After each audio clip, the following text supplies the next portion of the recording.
There are lots of ways to spend your day in New York on a Saturday afternoon and evening. Little aerial view of the city, little stroll on the High Line. How about a long day of baseball? 2 for the price of 1 at Citi Field. At Citi Field in New York, Pix 11 Sports presents New York Mets baseball. Today, the Mets play the Miami Marlins in the first game of the doubleheader. And a pleasant good afternoon, everybody, and welcome to Citi Field. Gary Cohen, Keith Hernandez with you today as the Mets play a straight doubleheader, 2 for the price of 1 at Citi Field against the Miami Marlins. The Mets won last night. Before the game last night, we were talking about young players taking opportunities and grabbing a hold of them. Well, last night, Lucas Duda's a somewhat frustrating run did exactly that. Well, Lucas hit the big blow last night, a 3-run home run, his 13th. It was a deciding blow of the game, gave the Mets a 4-2 lead at the time, a lead that they would hang on to. Now, remember, Lucas is here now playing every day with Ike Davis with the oblique, out for the year. This is a big opportunity for Lucas, and Terry Collins the other day called out a challenge to the young players, and Lucas responded last night. And he did so against the left-hander. He's back in the lineup again today for the first game of the doubleheader. The star attraction when the Marlins come to town with Jose Fernandez done for the year, of course, is Giancarlo Stanton, and he certainly showed off his bat last night. Well, it's the guy that can't never stay in the lineup. He had 2 home runs last night, and both on the same pitches off John Neese, hanging cutters, and both were like 2 irons into the left center field seats. 21st and 22nd home runs of the season. He's a big power guy. He just needs to stay in the lineup. He's fun to watch. Well, the home runs have been flying out of Citi Field during this homestand. The Washington Nationals certainly put a hurting on a bunch of baseballs, and it all started Monday night against Carlos Torres, who tries to bounce back today. Well, he had probably his worst outing of the season. He didn't get out of the he got out of the 4th, and he didn't go but four innings against the Nationals. And you can see the numbers. He gave up those home runs, and that kind of got the ball rolling in that 4-game sweep. So Carlos has done a terrific job this year. He's been in the bullpen. He's been called on to start. He's really got that kind of swing guy role. He's been terrific. He's looking to bounce back. Torres will pitch the opener of the doubleheader for the Mets. Henderson Alvarez will go for the Marlins. Lots going on at Citi Field. Even SpongeBob is on hand. All the action coming your way on Pix 11.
Choose Nissan today for great offers on their most innovative lineup ever. Shop ChooseNissan.com.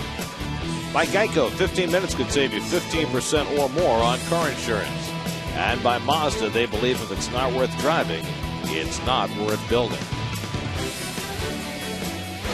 Kids go free to Citi Field with the purchase of a regularly priced ticket. Up to 3 kids 12 and under will get free admission to Mets games through this Thursday. Call 718-507-TIXX or get to Mets.com/kidsfree for tickets. That's upcoming schedule brought to you by Geico. 15 minutes could save you 15% on car insurance. Doubleheader today, day game tomorrow, right back here on Pix 11. And then next week, the Mets are hosting the Giants, the world champion Giants, who, like the Mets, have lost 81 games this year for 3. Fall from grace. Then the Mets go to Philly and Cincinnati for their final road trip before returning home to play 4 with the Milwaukee Brewers to close out your 2013 National League Baseball season in New York. Carlos Torres getting ready for his 7th start for the Mets on a gorgeous sunny day in New York. Come on back. The first pitch is coming up.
Mets and Marlins, the keys to the game brought to you by Jaguar. See the new model year lineup at JaguarUSA.com. Nope. Mr. Torres, we got a long night ahead of us. It'll be very nice for that bullpen to get a little rest, go deep into the game. Why not? And Murph, of course, another big doubles year for him. Mr. Consistency. Murph's a doubles hitter, and there he goes again. And also, don't let this guy beat you. No one else in the lineup. If the game's on the line and he's up, hey, Mr. Ruggiano, you got to beat us. Starting lineup brought to you by your local Tri-Honda dealers. Chris Coughlin, just his 4th career start at third base. He'll play there and lead off for the Marlins, who lost their 92nd game of the year last night. They need to go 9-7 the rest of the way to avoid 100 losses for only the 2nd time in their history. Well, there's Carlos Torres, who we said coming off that really rough start last time out against the Nationals, the opener of that series. It's his 7th start of the year. Doesn't walk people. Breaking ball pitcher. Loves to throw that cutter and backdoor curve. He's really been kind of indispensable and for the Mets rotation as well as the pitching staff. And we'll take a look at the defense brought to you by Toyota. Let's go places. And that's the Mets defense. Well, they made a lot less errors this year. That's a good one. I like it. Matt Dendecker getting the start in center field today, and Juan Lagares will get the first game off, as Terry Collins will probably utilize just about everybody available to him. The Mets added a bullpen arm today, and it's a very nice story.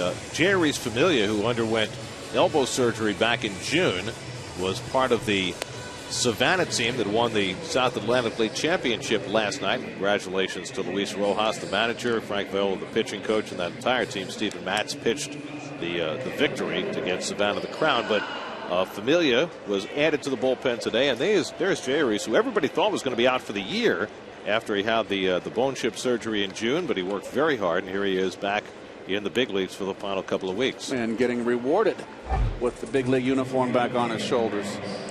Chris Conklin, former National League Rookie of the Year, will lead things off for the Marlins, hitting at .274. Torres' first pitch of the day is a fastball in for a strike, and we're underway. Conklin now 28 years old. He has resurrected his career this season. It looked like things have been going entirely in the wrong direction for him, but he's recast himself as a utility man. He can play a number of different positions. Torres working quickly, and Conklin hits one down to third. Lutz stumbles to a stop, throws low. Duda with a beautiful scoop, and that is the first out of the game. Nicely handled on both ends by Lutz and Duda. Well, Lutz ranging to his left in the hole makes a nice play, and this is not an easy pick for Lucas Duda here. It's the in-between hop, and he does it expertly. Well done. Ground up. Yep. Just like you always say. And very smooth, too.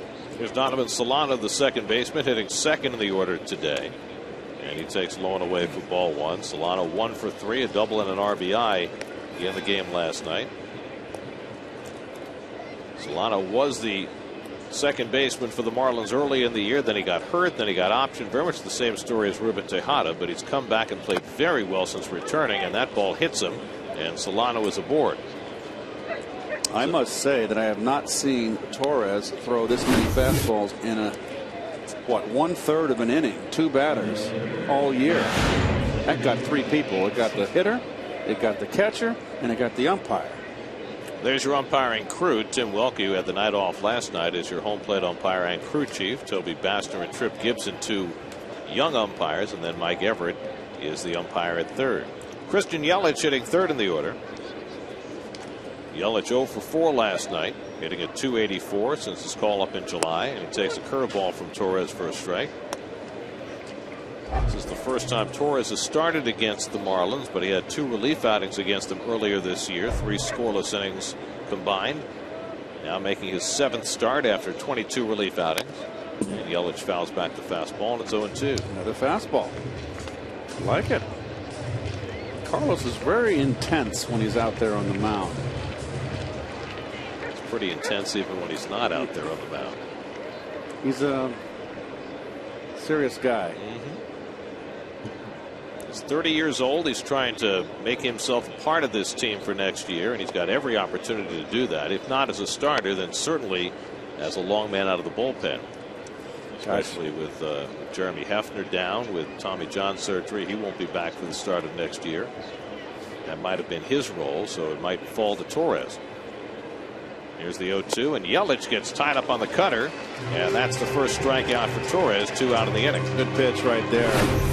First cutter that Yelich sees. Got a backdoor curve to lead him off the strike zone. Good pitch. So 2 out with Solano at first, and here's the big guy, Giancarlo Stanton. 2 home runs in the game last night, giving him 22 for the year. I'm sorry, Gary, go ahead. I was just going to say, he made the comment after the game that, you know, he's very happy to finish strong, but he said, it's been a terrible year for me, which I think is kind of strong. I mean, it hasn't been his best year by any means, but he's 23 years old. He missed a significant amount of time with a hamstring injury, and he's got 22 home runs. He's a very forthright young man. I remember a couple years ago when he was just a youngster. Well, he still is a youngster. So he's been 21. Remember, he called out his teammates for lack of hustle that year. I thought that was really. That's when Hanley Ramirez was still on the team. Called out a lack of effort, which I thought was pretty strong for a 21-year-old. And he had some pointed comments last winter when the Marlins were trading away all their other established players. And he has, you know, when you consider the fact he's had nobody around him in the batting order all year long, he has held his own, if not had a dominant season. Solano at first and 2 out. Torres ahead 1-2, and he goes up and away with that fastball. Meant to be up and in. It's a kind of interesting statistic on Giancarlo Stanton is that he's really the one guy you'd walk in this lineup. He's only got 4 intentional walks of his 65. Darno sets up off the plate, and that cutter missed outside. It's 3-2. Carlos thought he had that one. He's got a good little cutter today, a good slider. The thing is, it means it's a flat runner. Solano gets set to run, 3-2 to Stanton, and he chased that one for strike 3. So back-to-back strikeouts for Torres to finish off the Marlins in the first. Stanton down on strikes. Mets come to bat at the bottom of the first with no score.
Game of this doubleheader. Zach Lutz gets his second straight start at third base after a nice night last night. Matt Dendecker a start in center field. Omar Quintanilla his first start at short since Ruben Tejada's return as the Mets face Henderson Alvarez for the second time this season. Well, Alvarez is one of the big guys in the trade that sent Mark Burley, Josh Johnson, and Jose Reyes, John Buck, Bonifacio over to Toronto. Won 9 ball games for Toronto 2 years ago, coming off shoulder issues. And the Toyota defense. We'll take a look at the Marlin defense brought to you by Toyota. Let's go places. And as Gary mentioned earlier, Coughlin with his 4th start at second base. Yelich is their youngster they like a lot out in left field. Eric Young will lead things off. Eric 1 for 4 with a double last night. 75 games as a Met, a .337 on base percentage in those 75 games. Right now tied for second in the National League in stolen bases. That's something he would really like, as Alvarez, with that unusual beginning to his delivery, fires a fastball in for a strike. He's a strike thrower. 74 innings, 21 walks, sinker, slider, change. To me, the most amazing thing about Alvarez, we saw him last year pitching for the Blue Jays.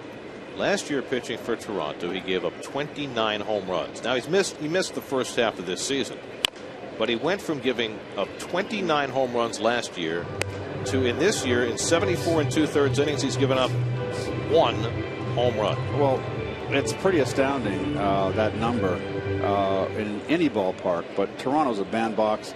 He's pitching in a much more pitcher-friendly ballpark down in Miami, but still he's got to pitch on the road. I mean, that accounts for some of it, but it can't account for all of it. 1 home run in 74 2/3 is just outstanding. Now, despite the fact that he hasn't walked many and he hasn't given up many home runs, he has a 4.34 ERA, so it's not been all sunshine and roses for him. 2-2 coming to Young, and he gets jammed and rolls one out to Solano at second, and that's the first out. Well, you'd think, Gary, that he would give up a lot of hits, but really he's only given up as many hits as innings pitched. So I don't know what's going on. Well, the problem that he's had, the biggest one, is that lefties have hit him hard. Correct. And we'll take a look. You can see the shadows right now. Not good for for the hitter. Always reminds me that afternoon Tom Seaver pitched against those Padres when he got the strikeouts. And as we mentioned the shadows, the clouds overtake the sun, and that might go that way for the next hour or so with partly cloudy skies. So as a hitter, you just have to be fortunate enough to come to the plate when the sun is behind the clouds. Correct, because then you see now there's no shadows, and even though it might be a little darker, you can still, there's plenty of sunshine, plenty of light. I remember that '69 World Series too, those day games at Shea. Those shadows were murder for the hitters. Well, the lights have been turned on to try and even things up as much as they can, but as we work through this late part of the afternoon and into the evening, it's going to be a little tough for the hitters. Baxter takes inside. Mike got a start a couple of days ago. This is his 23rd start of the year. He's hitting just .202 on the season, but he has 3 hits and 3 career at bats against Henderson Alvarez. He pops this one up into shallow left center. And on comes Ruggiano to get it. 2 out. Well, the first 2 outs of this ball game for Alvarez has been against his nemesis, the left-hand hitters. Gary, he's a sinker ball pitcher. He's gotten them both out with inside fastballs. Jammed them both. They have plenty of opportunity. Mets have 6 left-hand bats in the lineup today. We have another one here in Daniel Murphy. Well, Murph hitting .281. I'll tell you one thing. Murph's got 146th game for Murph. You don't have to worry about Murph. Comes to the ballpark, stays healthy, plays every day. And he's been the one this year who has survived all season. No demotions, no time on the disabled list.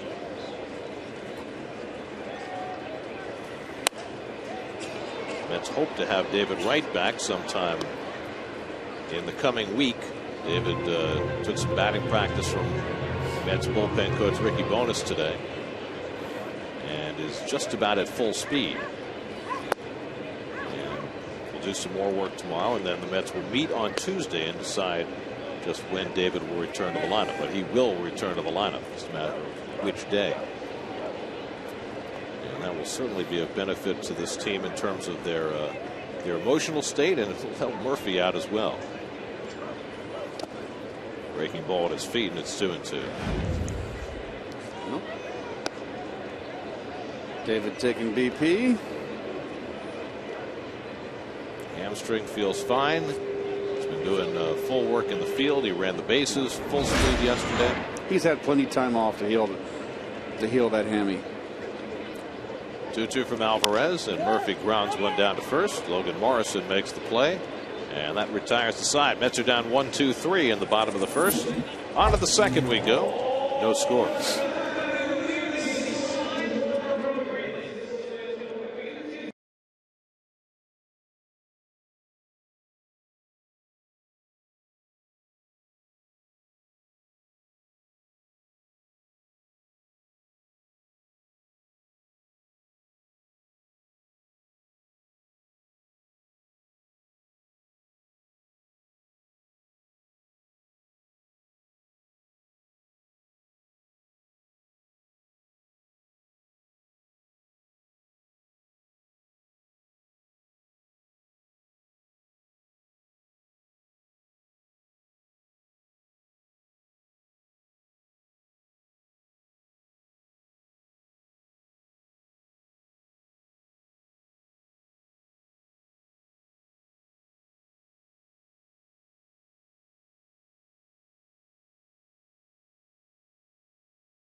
Top of the second.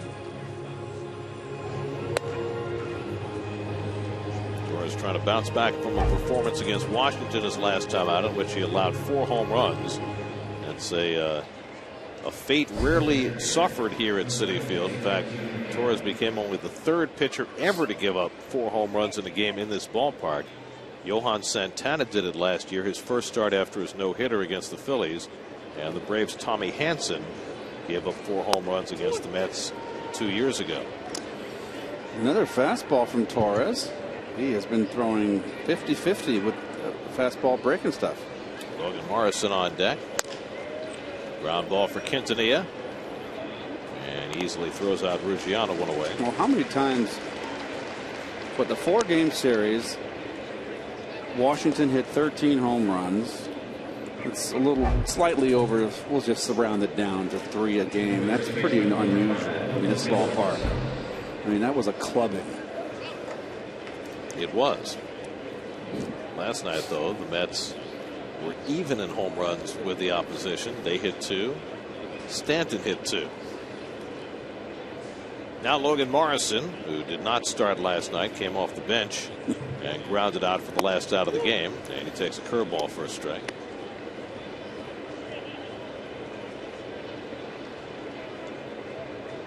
Morrison hitting at .249, 6 home runs.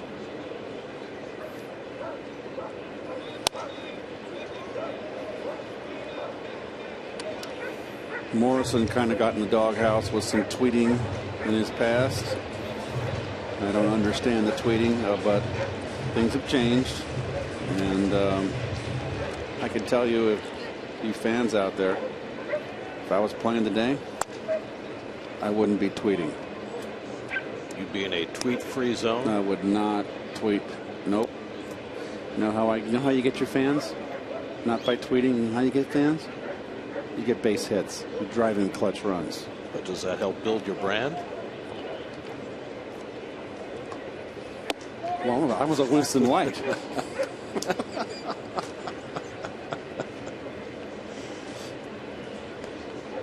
Morrison got a late start this year, coming off knee surgery.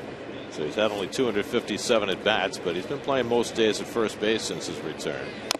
And he gets jammed by that cutter and banged it off his foot to boot. Well, the old cutter gets under the bat and right off the inside inner sole, I should say the instep. Doesn't feel good either way. No, it doesn't feel good. Torres will do that to you with that cutter. He's got good stuff today. He seems determined. I like what I'm seeing so far. I like the fact that he's throwing more fastballs, Gary. I've always felt he was too predictable.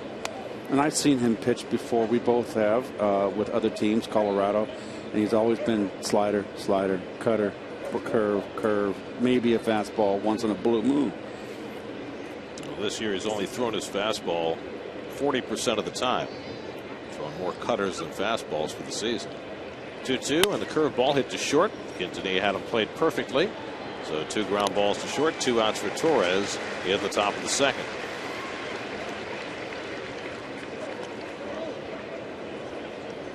So with 2 out and nobody on it, Danny Echeverria will come to bat. Echeverria led off last night and went 0 for 4, dropped to the number 7 spot today. Echeverria, a whiz with the glove, but hitting just .225 in his second major league season. He was part of that big trade with Toronto. He fouls off that cutter and got a piece of Darno, who's been hit by just about everything in the last week. He's the only guy, Echeverria, with over 400 at bats on this ball club. And you got to say, hitting .225, it's been a disappointing season. Yeah, just a .264 on base percentage. He plays a heck of a shortstop. Well, there was a day in the days of Mark Belanger and Ray Oyler that you could get away with a shortstop who didn't hit at all if he handled the glove. And said that with Ray Ordonez for several years. But the parameters of what it takes to stay in the big leagues as a shortstop have changed.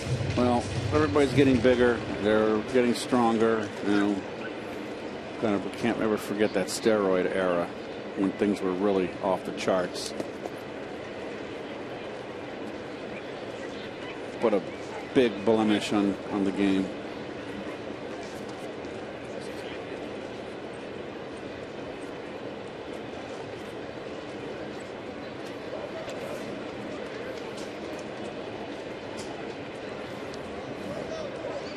Torres has made 6 starts before this one today. He had the 2 bad ones against Washington, but the other 4 have all been terrific. And he's trying to get back to terrific today in this start against Miami. So far, so good. 2 out and nobody on. 2-2 the count to Echeverria. And he got him with the cutter. 3rd strikeout for Torres. A 1-2-3 second for Carlos. Lucas Duda, who had a big home run last night, will lead off for the Mets in the bottom of the 2nd. No score at Citi Field.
Sure.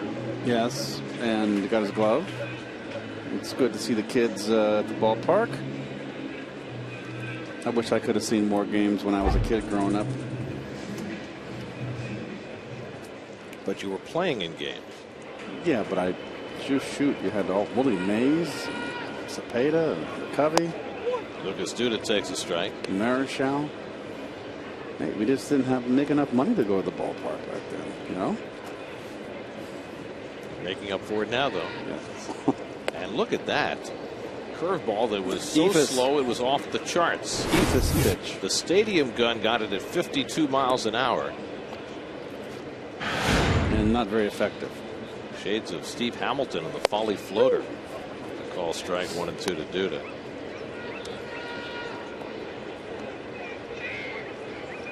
Zach Lutz on deck. Matt Dendecker behind him as the Mets bat in the 2nd against Henderson Alvarez. And Duda rips one into right for a base hit.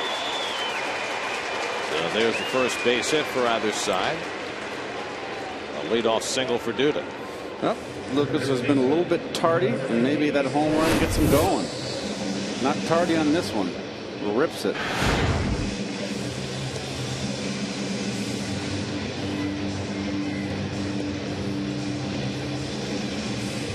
Now Zach Lutz, starting his 2nd straight game at third base, was on base twice last night.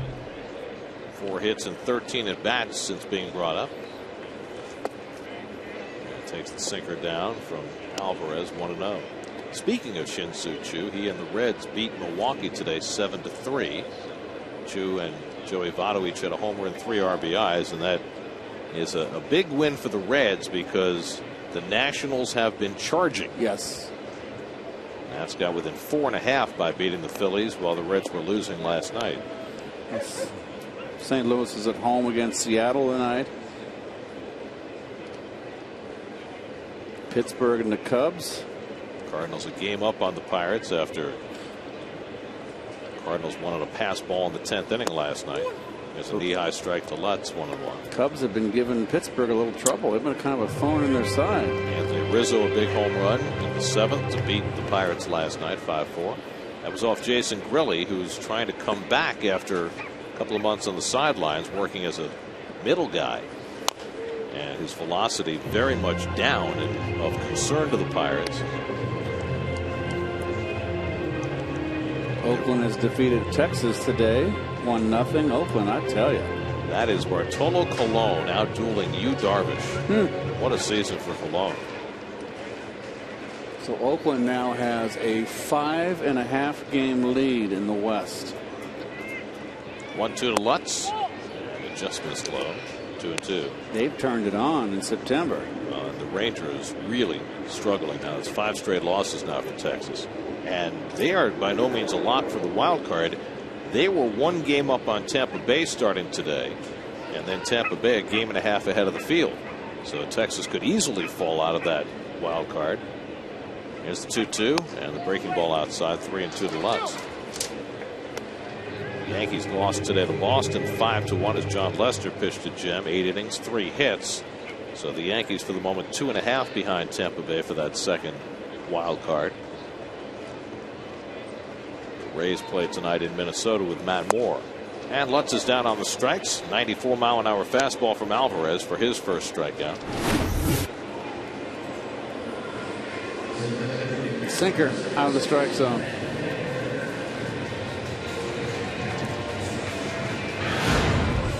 Alvarez doesn't strike out many. With 42 strikeouts in 74 innings this year. But he gets his first of the day. 1 out and 1 on for Matt Dendecker. Dendecker did not start the last 2 games. Came in for defense last night. This is now his 9th major league start. I want to have a better look at this kid. I'd like to see him play more the rest of the way. It's a little confusing that he did not start the day before yesterday against a right-hander. It made more sense that he didn't start last night against Brad Hand, a left-hander. It's a big kid. He's around 6'3". He's very strong. I think he has a lot of upside. I've liked what I've seen so far. I've liked what I've seen during the last 2 spring trainings. Of course, this spring training ended with a broken wrist trying to make a circus catch and cost him the first half of this season. Otherwise, he might have been in the big leagues a lot sooner this year. Travis d'Arnaud waiting on deck, and the same can be said of d'Arnaud. Would have been there a lot sooner, except for a broken foot that cost him the first 2 months of the year. 1-1 to Dendecker, and he lines one to center field for a base hit. Duda didn't have a sure read on it, and so it pulls it at second base, and the Mets have 2 men on. Well, he's got a very short swing, compact. It's almost like Utley. See the follow through? I mean, can we see that again, guys? His follow through after the base hits very much like Utley. And Duda here does not get a good read, but watch the follow through. This is shades of Utley here. Not a full follow through. Yeah. I like what I see out of this young man. Are you 25 now? 26, so he's ready to go. Here's Travis d'Arnaud, 0 for 3 last night, looking for his first hit with a runner in scoring position in the major leagues. 0 for 15. That's a backhand knockdown by Coy Hill to prevent a wild pitch. 1-0. d'Arnaud 10 for 69 overall, and that's what he's done with runners in scoring position. Get off the schneid with Duda at second, Dendecker at first, and 1 out.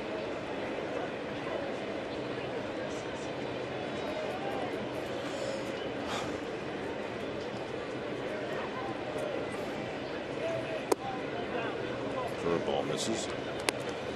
2-0. Omar Quintanilla, the number 8 hitter, on deck.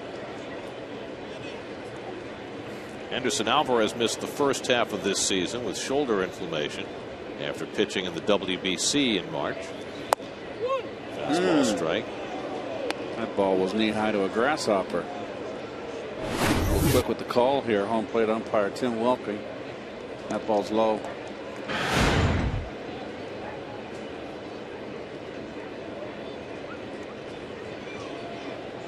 Mets saw Alvarez in late July, and he pitched a great game against him when pitched into the 8th inning, allowed just 2 runs. Double play ball back to Alvarez, but he didn't think about the double play. He thought there were 2 outs. Oh my! How about goodness. that? He thought there were 2 out, and what should have been an easy double play instead is merely the 2nd out, and the Mets have 2 in scoring position. Oh man, that's a fine. That's a fine. Or Quintanilla makes him pay. Now Mike Redmond rather incredulous that his pitcher didn't know how many out there were. Wow.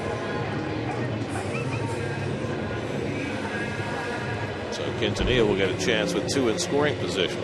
Lights on, nobody home.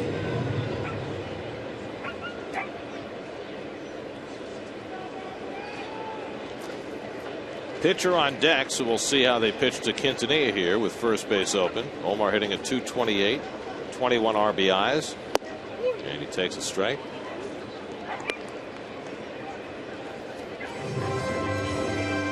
And somebody's got to be yelling at him, right? When that ball is hit, 2-2. Yeah, but when you think no, because You it's just automatic. He's gonna assume he knows. Yeah, it's automatic. You don't play. You can't foresee him falling asleep at the switch. Well, you know, twice this year we've seen in similar situations pitchers throw the ball to third. Yes, and in air. Of course. The play is to go to second. Right, and both times it didn't work out good for them. They didn't get the double play. He's got a chance to bail himself out ahead 0-2 on Quintanilla. And he throws one at the feet of Omar, and he hit him with the pitch to load the bases. Dead ball, so Duda has to stay at third, and the bases are loaded. 0-2, he hit a guy.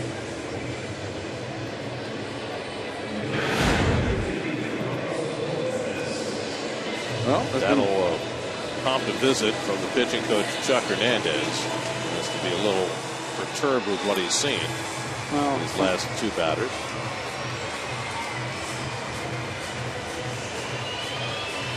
I think the days of chewing out players by the coaches are over.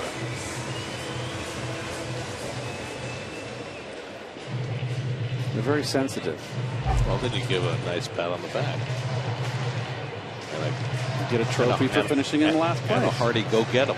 And a trophy for finishing in last place. Duda, Dendecker, and Quintanilla aboard with 2 out. Torres has 1 hit and 1 RBI. And he takes low for ball 1. Carlos' career 3 hits and 22 at bats with 2 runs batted in. Looking to help himself here in a scoreless game in the 2nd. Eric Young would be next. Bases loaded, 2 out.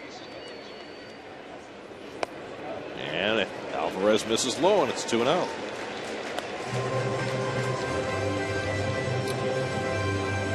Well, he got a nice call on a low strike to d'Arnaud. Well, you got a pitcher up here, and this would we'll see if everybody stays true to form here and takes 2-0. Got to take a pitch here, right? The pitcher, I'd hope. If everybody else is taking 2-0, certainly the pitcher has to.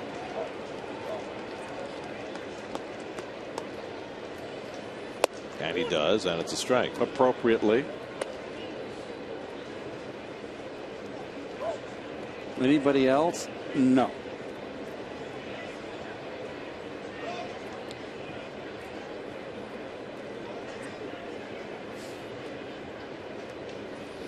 Torres fouls it off. Well, Alvarez's mode is to work the bottom of the strike zone, get ground balls. He's averaged almost 2.5 ground ball outs for every fly ball out this year. That's the reason he's given up only 1 home run all season. Now he's 2-2 to Torres with the bases full. And Carlos stays alive. 96 from Alvarez as he's throwing as hard as he can. His fastball's averaged 93 this year. Nice crowd for a 4 o'clock doubleheader. This was originally a single game. Doubleheader necessitated by a rainout back in June. The Mets' first official straight doubleheader this season. A little bit high. Now it's a full count. Alvarez displaying some rather poor body language right now. Well, he's got to throw a strike here, obviously. Good eye by Torres. So now the merry-go-round will be in motion. Duda, Dendecker, and Quintanilla will all be moving with 3 and 2 and 2 out.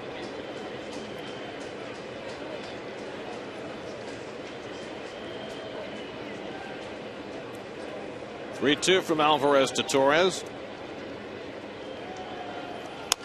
And a comebacker. This time he can throw it to first with no problem. Perfect. Side retired. So Alvarez bails himself out after a mental mistake, and the Mets leave 3. No score after 2.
Field with their owners up in the Pepsi porch.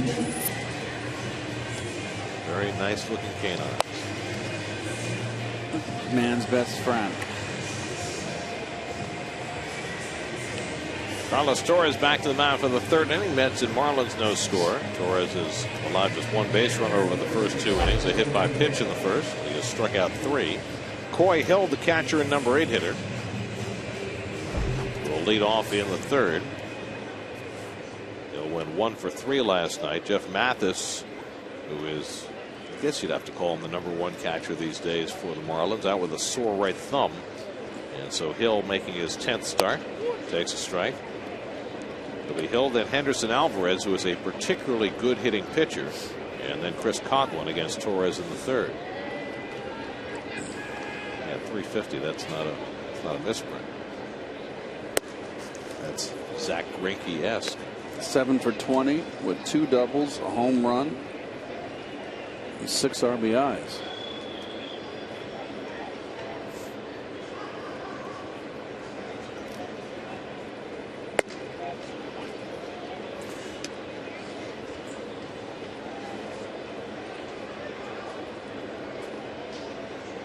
Torres, his windup is almost side saddle on the mound, and takes his back step with his foot, and he starts his motion. He steps towards first base.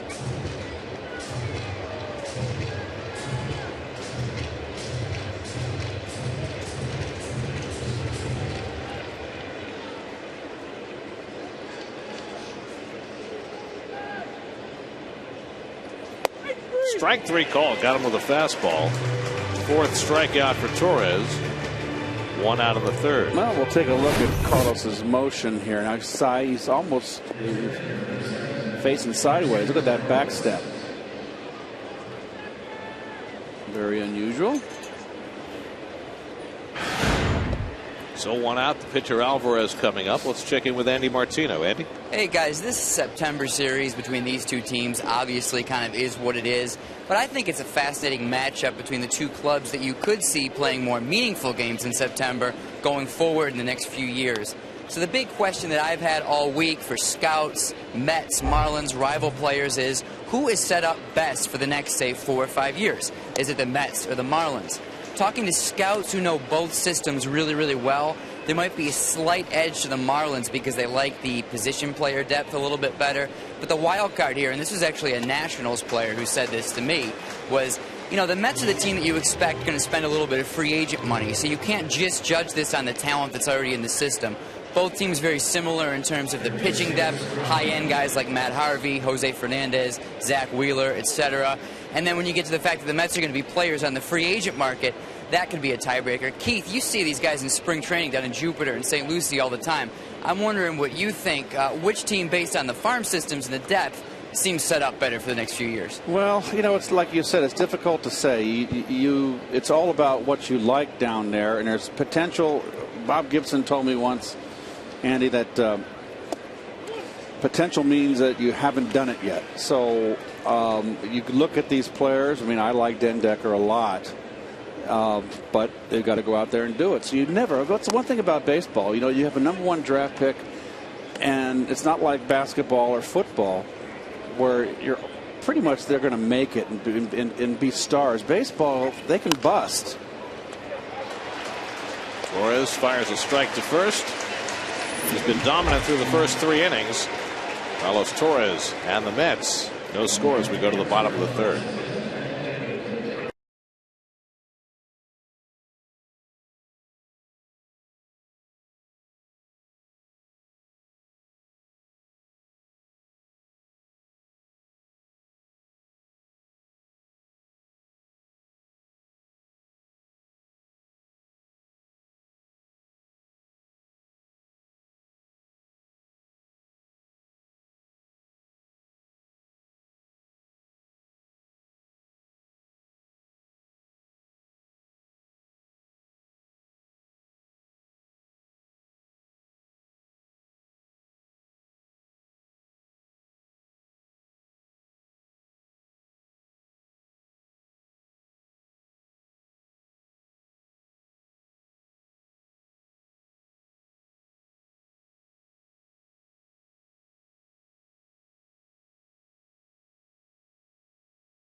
Dealer at ChevyOffers.com. Well, we're in that crossover of baseball and football season, so we're wondering, with a football Sunday coming up tomorrow, who is your favorite NFL team? A for the Jets, B for the Giants, C for other. Text your answer to 56812.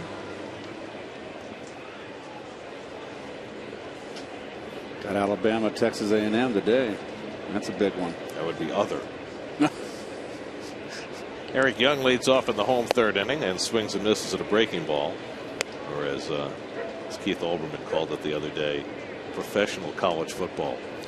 That's right. Young foul tips the bunt attempt, and it's 0-2. Eric grounded out to second base his last time up. Mike Baxter on deck, then Daniel Murphy for the Mets in the home 3rd. Loaded the bases in the 2nd inning, in part due to a mental error by the pitcher Henderson Alvarez, but he was able to right himself and get out of it. Of course, that enabled the Mets to clear the pitcher spot. You always like to do that. take advantage with your leadoff hitter leading off the next inning, and that was the consequence of Alvarez's mental mistake. So he earned this.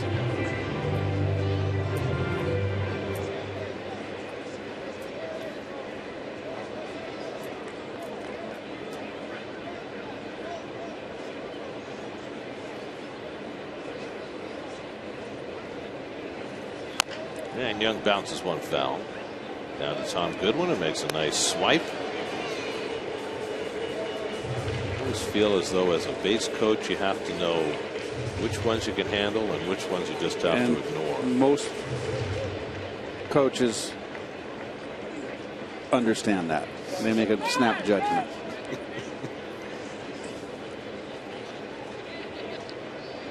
So you don't want to look bad. Well, what was that? Was it the All-Star game? Lasorda was coaching at third base, and he fell over. Got knocked over on his keister.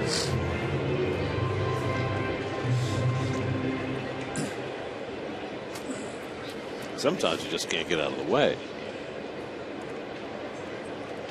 0-2 from Alvarez, and it comes inside. 1-2. Of course, you know, a lot of coaches resisted when they had to start wearing helmets a few years back because they thought they wouldn't look cool. Young is out on strikes. Larry Boa was one that's foremost in my mind. Of course, the move to helmets for base coaches was a reaction to a tragedy in the minor leagues. So Larry Boa was vehement that he wasn't going to wear the helmet. He was then third base coach for the Dodgers, and word came down from the commissioner's office, okay, don't wear the helmet. You're not going to be on the team. So Larry put on the helmet. Now he doesn't have to bother with the helmet. Here's Mike Baxter, and he takes a curveball for a strike. Baxter fly to center his first time up. Daniel Murphy waits on deck. 23-year-old Henderson Alvarez throws the 0-1 and gets ahead on Baxter. 0-2. A little cutter. Oh, change. Nice. Got him out in front. You want to make sure you get that change up over the outside corner. Down slowly down to first. Morrison makes the flip, and there are 2 away. I had a long conversation in Los Angeles when we were playing the Dodgers with Manny Mota, who for a long time was coach for the Dodgers, hitting coach, who really knows hitting.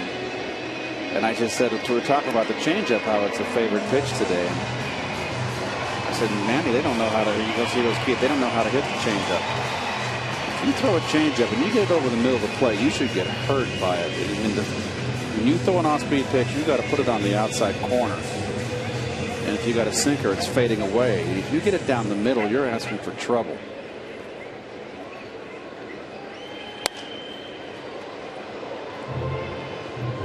So even if a changeup is thrown properly, arm speed, deception, location is still. They had perfect arm speed and perfect deception when I played, and they threw it. So what's the I was a good off-speed hitter. I mean, I loved the changeup. So there was only one changeup I didn't like, and that was Andy Messersmith, who was the greatest changeup I ever faced.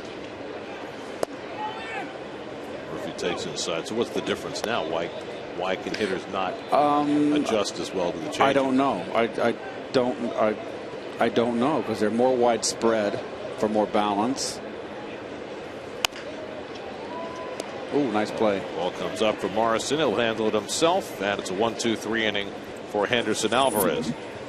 So we go to the 4th in game 1 of our doubleheader. Mets and Marlins, no score.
Courtesy of Caesars, and after the game, kids 12 and under can run the bases. Presented by Banana Boat. Get to Mets.com for tickets. Well, Dads and youngsters at the ballpark. see, Dad's got to teach the kids. It's a parent's job to teach the children. They don't know. You got to turn them around and watch the game. I thought you were going to say he has to turn the hat around. I didn't know how much of a stickler you were being. The kid's already got his knit hat. I think this is great. Families at the game. Great memories. Upside down, kid. Let's get off the phone. Put the phone down. Watch the game. Donovan Solano leads off in the 4th inning. Solano, the only base runner for Miami so far, hit by a pitch his first time. And Torres bounces the curveball. It'll be Solano, then Christian Yelich, and Giancarlo Stanton for the Marlins.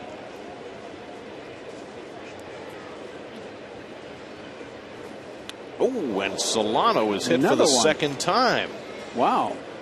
What's going? Why did the ump go out in front? Do you think there was something was going to happen? I just think because he's been hit twice now, maybe he thought there might be some hard feelings. Third hit by pitch in this game.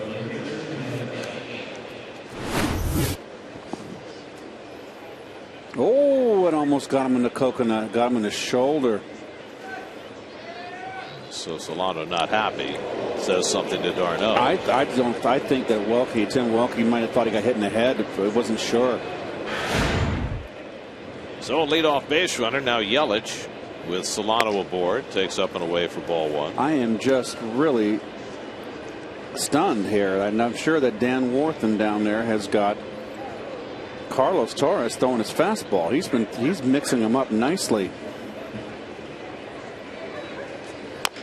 You know what Carlos has to realize, you can go first time through the order and fool people, because if you faced him with any kind of regularity, you would go, okay, if I'm a hitter, okay, Torres, I'm going to get nothing but sliders and curves. So the first time up, he may be able to sneak attack you, and then you put it in the back of your mind. You always pay attention to how he's pitching to the lineup, not just your own at bat. And you would be able to see, okay, he's pitching differently now, and go up there now and take a different approach off of him. So we'll watch closely here the second time through the order. Stanton looming on deck. Of course, the fastball, interestingly enough, has been a problematic pitch for Torres. The cutter that he throws is his natural fastball, and he has had to work to be able to throw a more straight fastball. And it's been a work in progress for him for several years. So you know what the problem is when you throw a natural cutter? Is that Yelich takes inside ball 4, so 2 men are on for Stanton. Not every time you throw the fastball does it cut. Sometimes you throw it, and that one time it doesn't cut at all, and it's right down the middle. Well, remember with Henry Mejia, who also throws a natural cutter, when he came back from the Tommy John surgery, all of a sudden his ball straightened out. And he had to relearn how to throw that natural cutter, which he did when he came back. So now Stanton with 2 on and nobody out. Struck out his first time up on a 3-2 cutter.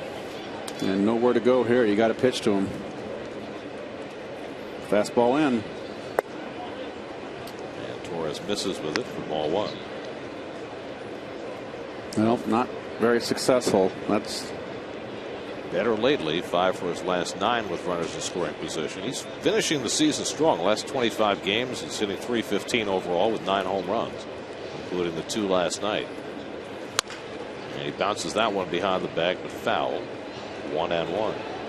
Well, it was very interesting last night, and leave it to the veteran, and I'm talking about Hawkins, with the got the save where he struck out Stanton. And what did he do? Got ahead of him with fastballs. 0-2, pounded him inside, wasn't afraid, did everything he should and then wasted 2 breaking balls and got him with a fastball. Struck him out up and in. Darn right. No, I love to see that. And that's how the Mets have pitched Stanton for most of the year. They've pitched him inside, and they've had a lot of success with that. Torres goes away, 2-1. Before last night, Stanton was just 4 for 30 against Mets pitching this year with no homers and 1 RBI. When you really look at it, LaTroy Hawkins has had a terrific year for the Mets. He really has. I'd bring him back. Well, Torres living dangerously here. Now behind on Stanton, 3-1. With Ruggiano on deck, painting himself into a corner. First and second and nobody out. And Stanton goes after one. It's 3-2.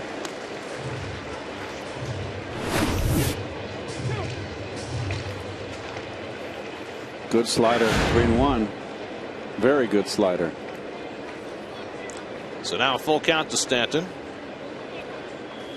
And he got him. Second straight time Torres has gone away to strike out Stanton. That is 6 strikeouts for Torres, which matches his career high. Well, the big pitch was the 3-1 pitch. This is not a strike, and Stanton goes fishing. But nevertheless, that's a big first out for Torres. Stanton, that's 117 strikeouts on the year now for Stanton. He's a strikeout guy. There's Justin Ruggiano, who grounded out to short his first time up. What a different year it's been for Ruggiano, who last year at a late stage in his career, 30 years old. He had a breakout season. This year he's hit some home runs. He's hit 16 home runs, but batting average down at 220. He was part of that dust up with Tino Martinez earlier in the year.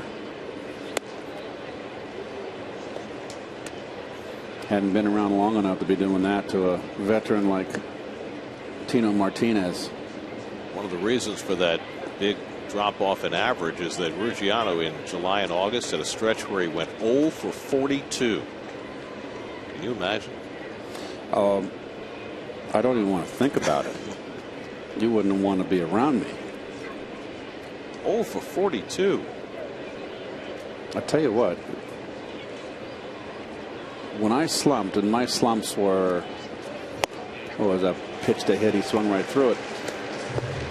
My slumps were like around 7-9 for 59, 62. There were some times when I was in a slump that I just, you go take extra batting practice on these guys hit today. I'd go to the ballpark, just not even take BP one time. Just go in cold. Just to kind of break it. Because you can think too much, which I think happens a lot now in baseball. These guys taking thousands of swings a day. 1-2 from Torres. He just missed outside.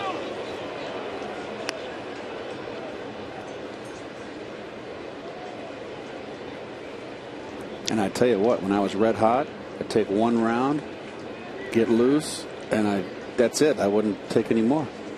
Take around 15 swings, and go out and get ground balls. Don't want to waste it in the cage. A lot of 5 o'clock hitters.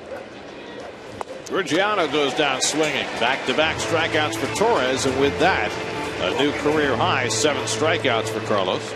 Well, know what is happening? Know why this is happening, and I hope Carlos realizes this, is that he's not predictable. He's using his fastball. Therefore, it's setting up his slider. So after a hit batsman and a walk, back-to-back strikeouts for Torres. Now 2 out and 2 on for Logan Morrison, who grounded out to short his first time. And Torres in 3 2/3 innings has already established a new career high for strikeouts with 7.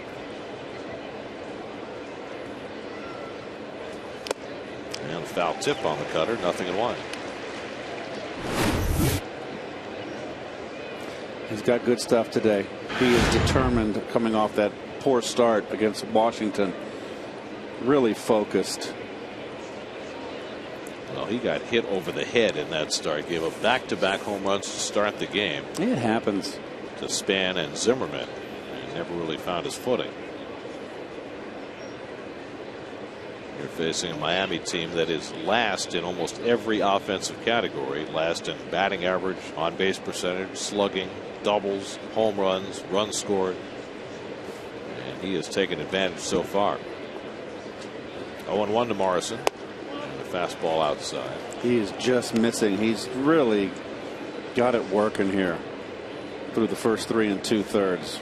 Really like what I see. I like the fastball being used around 50, a little over 50% of the time, I bet you. 2 out and 2 on. Scoreless game in the 4th.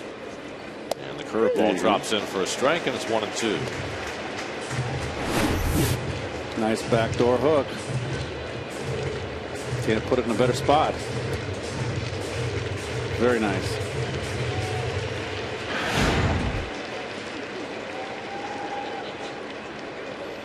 Well, he was in big trouble a moment ago, now on the edge of getting out of it.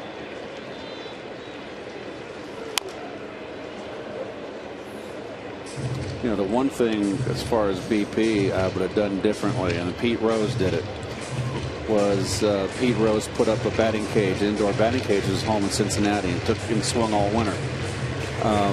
That's something I wish I had done. That was the only thing I would do differently. I would come to spring training with no timing, hadn't swung the bat all winter. You know, why not swing the bat, 4 or 5 days a week? Take some batting practice during the off season. Morrison lofts one, shallow center. On comes Den Decker. It drops for a base hit. The throw goes to third and out, safe at third base is Yelich as Solano comes in to score the first run of the game. And hustling was Solano. He would have scored. Tim Welke signaled that he crossed home plate if Yelich was out at third. Now 2 outs, everybody running on contact. Well, it's the first hit of the game for the Marlins. A little dunker by Morrison to chase Solano home with the game's first run.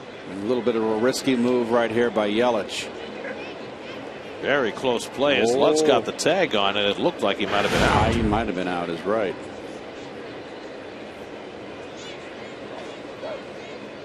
So now runners at the corners. Danny Echeverria fouls back the first pitch. So a hit batsman and a walk. Torres struck out the next 2, got ahead on Morrison, but Morrison found some space in shallow left center to drive in his 35th run of the year.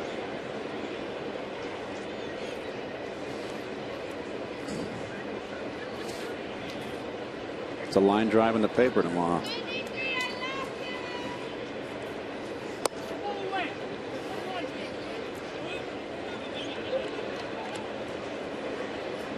What's impressive with Torres now, when he's missed, he's just missing off the strike zone. So he has pretty much got it going on. It's the best I've seen him pitch. 1 to Echeverria.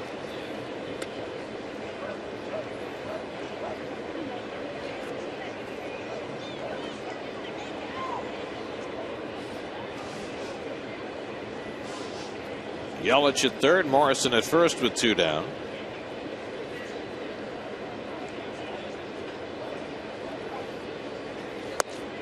And it's outside to Echeverria, so the one problem Torres has had in this inning. He's been falling behind hitters. He's behind on Yelich, walked him, behind on Stanton, came back to strike him out. Now he's behind on Echeverria, 3-1.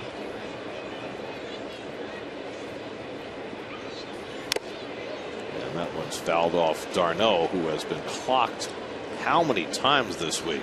Ball's found him. He has just been a target. It's like a Spider-Man outfit he's got on. Oh. He's got it in the helmet. He's got it in the mask. Say you want to be a catcher. Nope.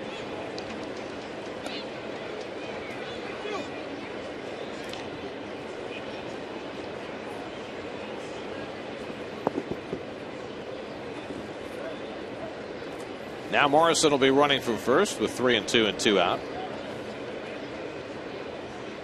And Echeverria fouls it off.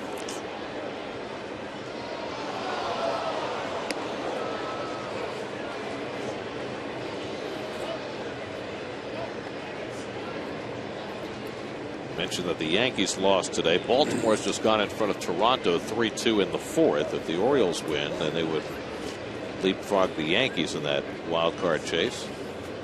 Here's the 3-2. Popped up into shallow center. And Decker is there. That retires the side, but not before the Marlins get the first run of the game. Logan Morrison's 2-out single makes it 1-0 Miami. New York Mets baseball is brought to you by Chrysler. Important.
Mets in the bottom of the fourth.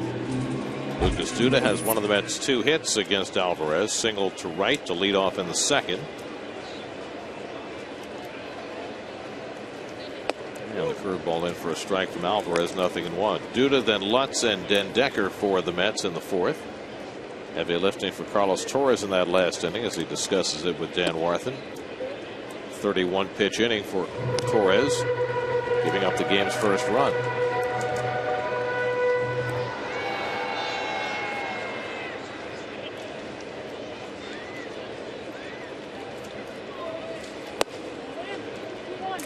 Inside to Duda, 2-1. Anderson Alvarez, one of the linchpins in that huge trade that the Marlins made with Toronto when they dealt away all the veterans. They sent Burley and Johnson, and Reyes, Buck, Bonifacio. Alvarez was a big piece coming back the other way, just 23 years old. 2-2. And Duda watches wide. Change up from Alvarez, 3-2. Alvarez doesn't walk many. Doesn't strike out many. In the game he pitched against the Mets in Miami, at 7 1/3, he walked 2 and struck out 1. It was very effective. And Duda floats one the other way. Echeverria with a running grab. 1 out. So he came right back with the changeup, and Duda gets that soft liner for the first out. well, runs it down like a gazelle here.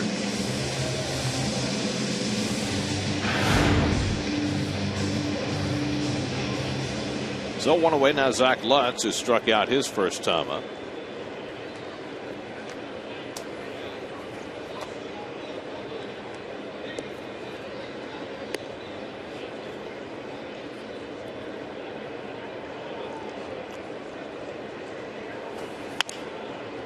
Grounded foul. 1-1.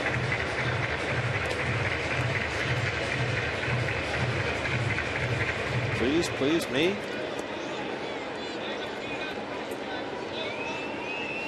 How does the ball boy decide? Well, That's a lot of responsibility. Don't want to hurt feelings. I mean, obviously, if there's a little kid there, they take first priority. But they would all. Yeah, kids always get the. Let's get out of the way of that curveball, and it's 2-2. It's interesting when cards. It used to be a day when people asked for your signature and your card.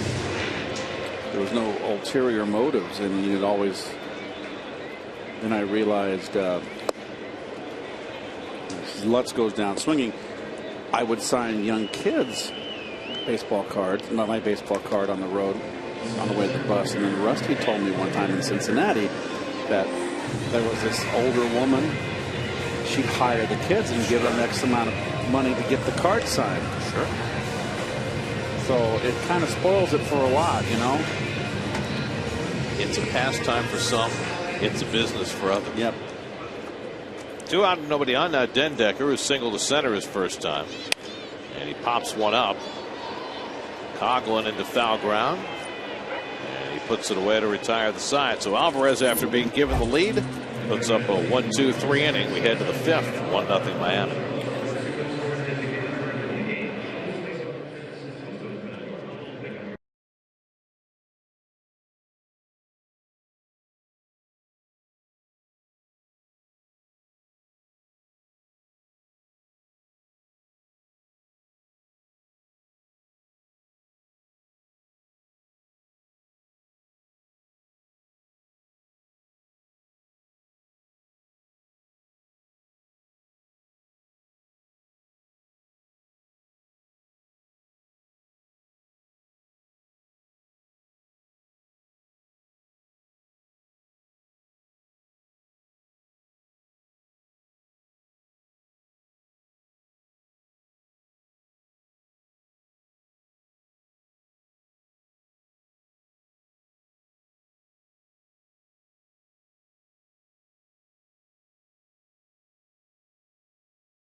Meatballs 2 in theaters September 27th. Carlos Torres back to the mound for the 5th inning, down 1-0. He'll face Coy Hill, Henderson Alvarez, and Chris Coughlin. 8, 9, and 1 in the Marlins batting order in the 5th. Don't forget, this is the first game of a doubleheader. Daisuke Matsuzaka pitches the nightcap for the Mets, coming off a terrific start in Cleveland on Sunday. And he'll go up against another one of the Marlins stable of fine young pitchers in Jacob Turner, whom the Mets saw earlier this year. Torres has struck out a career high 7 already this afternoon. Hill was one of those strikeout victims, went down looking in the 3rd. And lifts this one foul, 0-1.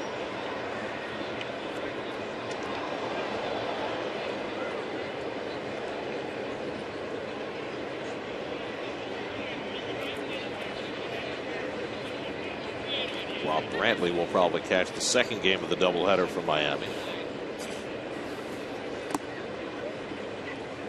In the dirt to Hill, 1-1. Has Torres thrown a changeup before? I think that was his first of the day. No, I think he's thrown more than a few. I've seen a couple of 83, 82, so he's starting to learn a changeup. Another one. He's thrown his changeup about 3% of the time this year. Good one right here.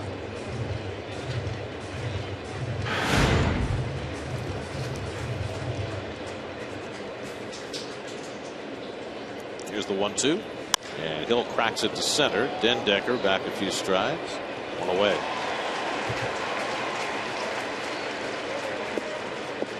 So interesting watching the contrast between Den Decker and Lagares in center field because they're so different. It's graceful Lagares and Den Decker very disjointed. It's night and day, but they both get it done. They both get it done. Lagares' first step is so good, that initial reaction, that it's almost as though he knows where the ball's going before the crack of the bat. Den Decker takes a little longer to get started, and then there's a lot of arms and legs, but the results, at least from what we've seen so far, wind up looking about the same. They both play great outfield defense. Defensively, they're terrific. Alvarez struck out his first time up. Did not look like a 350 hitter. Grounds this one to short. Quintanilla throws him out, 2 away. Well, there's only one sunny part of the field now as the sun kind of sets in the west here. That's in right field. Mr. Baxter gets to get a little more warmth. Warmth perhaps, but also perhaps some angst. Ball hit in the air to right right now. You got to have those sunglasses. Everybody else in shadows.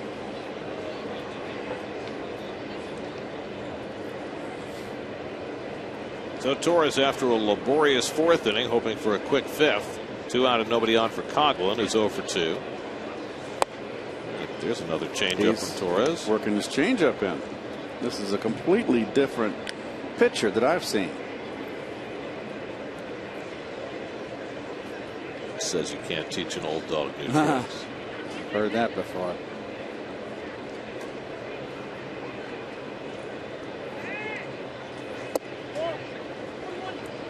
Ball to strike to Coghlan, who was robbed of a hit on a nice play by Lutz leading off the game. Then a comebacker in the 3rd.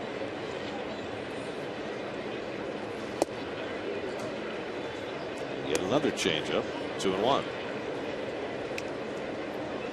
Donovan Solano, who's been hit by pitches twice today, nonetheless ready to go up there again.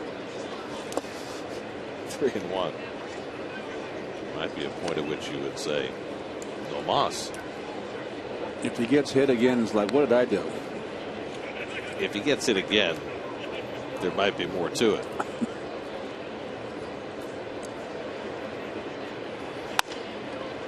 Quintanilla stationed perfectly. Throws out Coghlan, and Torres has himself a 1-2-3 inning. We're halfway through. 1-0 Miami. We're a quarter of the way through. That's half of half.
We asked who's your favorite NFL team. Pretty darn close between the Jets and the Giants. The Giants eked it out by a safety. Right. Beautiful day in New York. Just the start of things here as we go to the bottom of the 5th. I like the double Giants. Dip on hand. Sorry, Garrett. I like the Giants this week, and they're going to bounce back. They are playing Denver. It's a big the one. Manning Bowl. That's going to over at the Meadowlands. That's going to be a heck of a ball game. Travis d'Arnaud hit a comebacker his first time up. Should have been a double play, except as d'Arnaud, who is just a pincushion right now, bangs one off himself. He's going to check his uniform, his pockets, and his shoes. We've got magnets in there. This ball just finding him. Took one off the mask, now off the instep. He's getting it from head to toe. Said foul balls hit him, bats hit him, now his own foul ball. That's right. Last night he got hit in the backswings twice. He's going to need a month in the whirlpool. Can't soak your head. You can try. Omar Quintanilla on deck. And d'Arnaud laces one into center field for a base hit. So the Mets have just their 3rd hit against Henderson Alvarez, a leadoff single for d'Arnaud. Just his 4th hit in his last 37 at bats. Well, he's been struggling. He likes that ball down.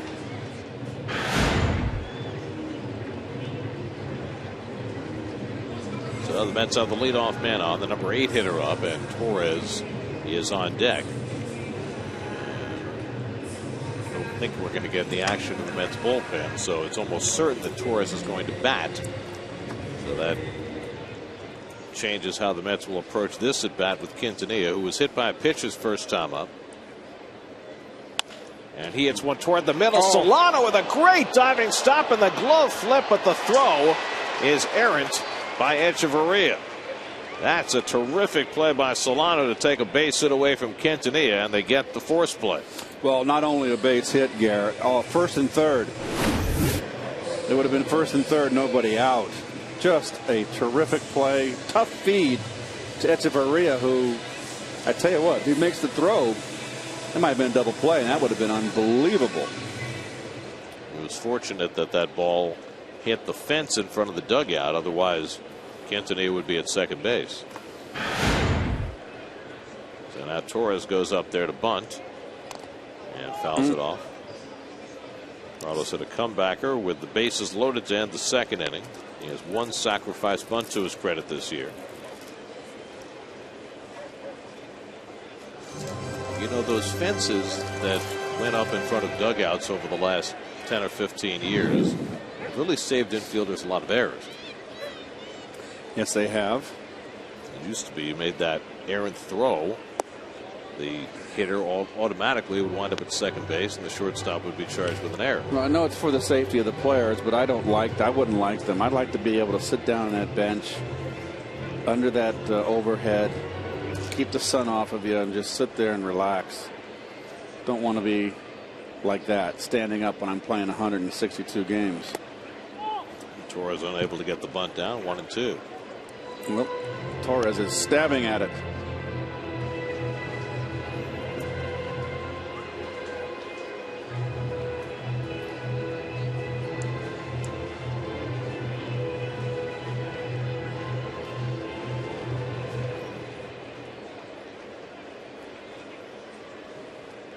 Torres still showing bunt with 2 strikes, and he bunts it foul for strike 3.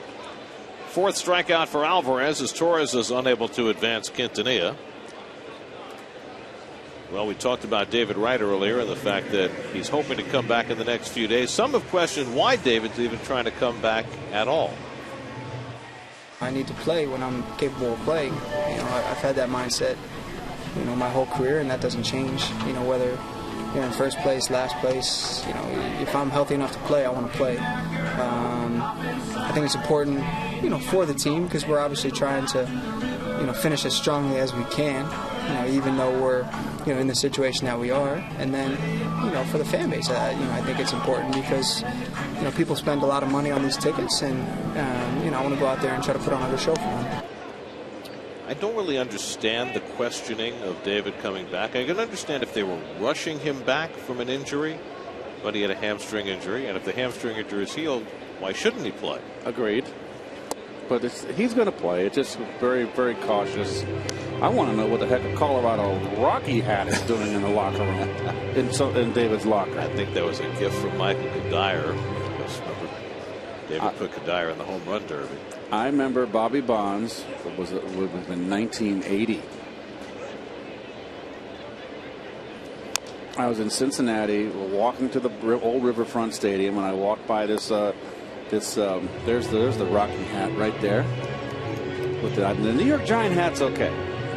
Can't have the enemy in there. Anyway, I bought a Boston Red Sox hat, and I wore it to the ballpark. Bobby Bonds saw it on my head. He grabbed it and ripped it up right in front of me and said, "You don't wear another team's hat in the clubhouse. What are you, nuts?" I went, "Bob, I'm sorry. I won't do it again, I promise." Lesson learned.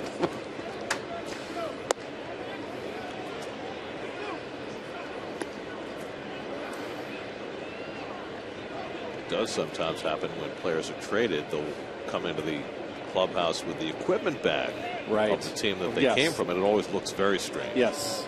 Until they get their new equipment bag.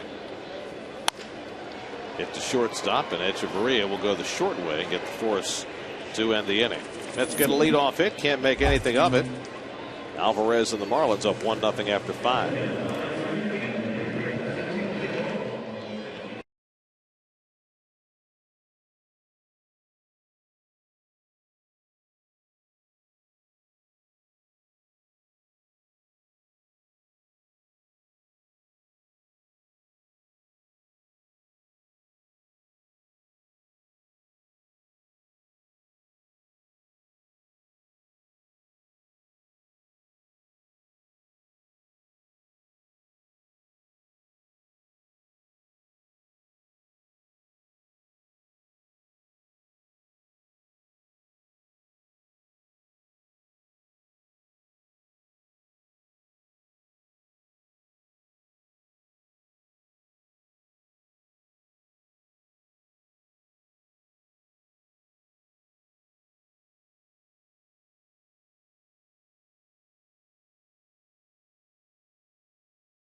Stadium now in its 5th year.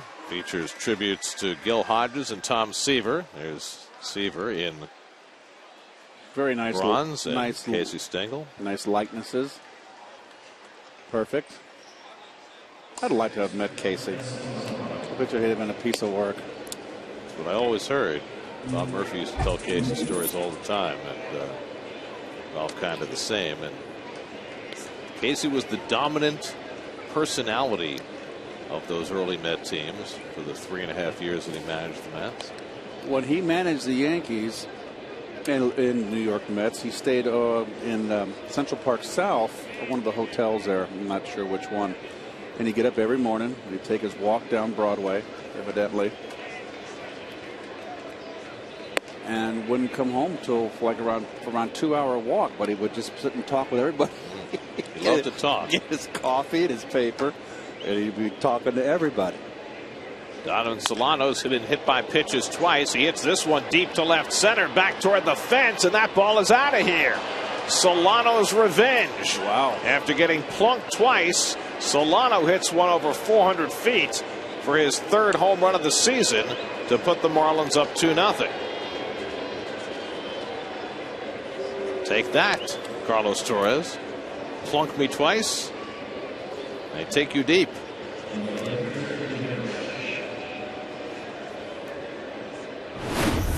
Hanging breaking ball here. right down Broadway.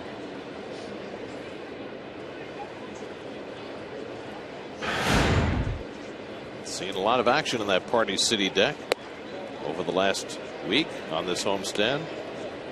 Christian Yelich takes a curveball out of the strike zone. Yelich has struck out and walked today, 0 for 1.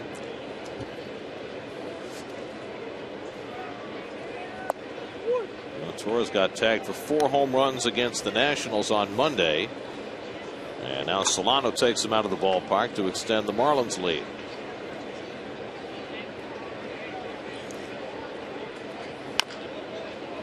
Off the leg of Yelich, 1 and 2. Solano's 3rd home run coming in his 300th at bat of the season. So he's not a power hitter, but he showed off his power today. Giancarlo Stanton on deck, a legitimate power hitter.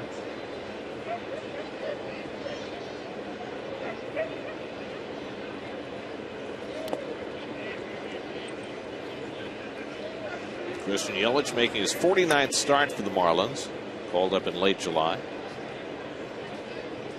That's now allowed 16 home runs in the 6 games on this homestand, in this bandbox known as Citi Field. Cutter inside, 3 and 2 to Yelich.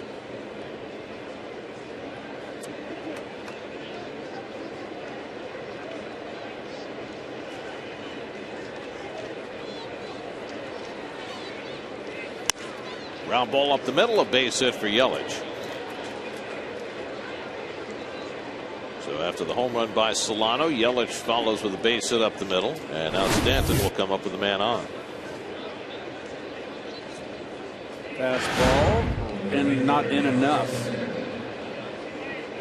And now the big guy. Now Torres has handled him so far. Faced him twice, struck him out twice. Both times on cutters out away. Yelich at first and nobody out. Yelich can steal a base. And Stanton takes inside for ball 1. That's bullpen just starting to get moving now, as Torres struggles here in the 6th. Almost up to 89 pitches. His high pitch count for the year was 97. He's fallen behind Stanton 2-0.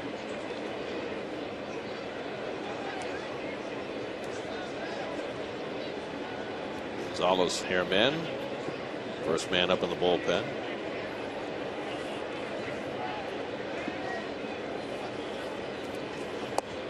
And now 3-0 to Stanton. Be careful of the hit sign. Justin Ruggiano on deck.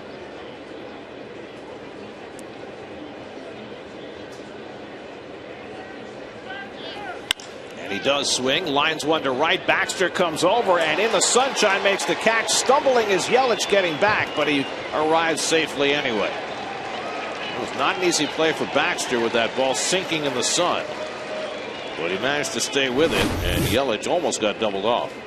Well, he got wise here and looked away. Remember, he got struck out twice on breaking stuff away the first 2 at bats. Well, this is just a rocket that he hit.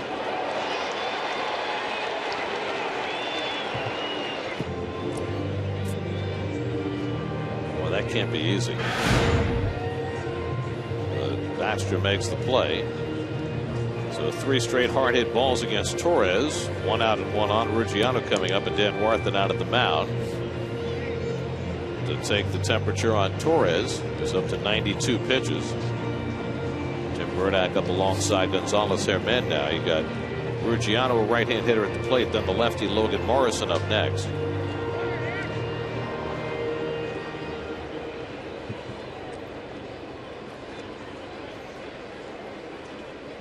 Ruggiano's grounded to short and struck out 0 for 2. And the first pitch curveball bounced foul.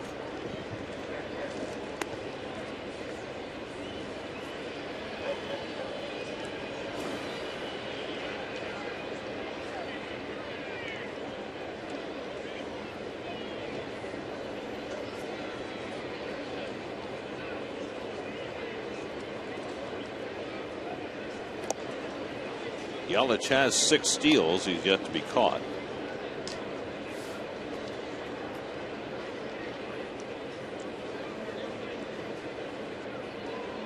Looks like he could still be playing high school ball, doesn't he? Yelich. He's running, and that ball's foul. It was a hit and run right there. Or was it foul? Maybe it was just missed. I think it was a foul ball. No, I don't think so. It's a swinging strike, and they're going to give Yelich a stolen base. His 7th. Sounded like a foul ball, Sure but did. I guess not. Nope, missed it. So Yelich steals the base. A 2-strike count on Ruggiano. Continues to play most of the center field. Jake Marisnick, the young center fielder, has struggled. Here's the 0-2. And he checks his swing on a fastball outside. He held it in time. Yeah, Toby Basner, the first base umpire, with the call. 1-2 to Ruggiano. Each team with only 3 hits in this game. Torres gave up a run-scoring single to Morrison in the 4th, a home run to Solano here in the 6th. Now it's 1-2 to Ruggiano. And 2-2.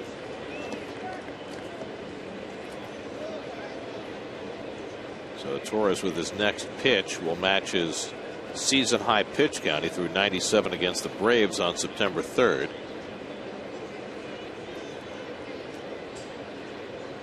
2-2. And the curveball got him. Strikeout number 8 for Carlos Torres, and that's the 2nd out of the inning. Big hook here. Over the top.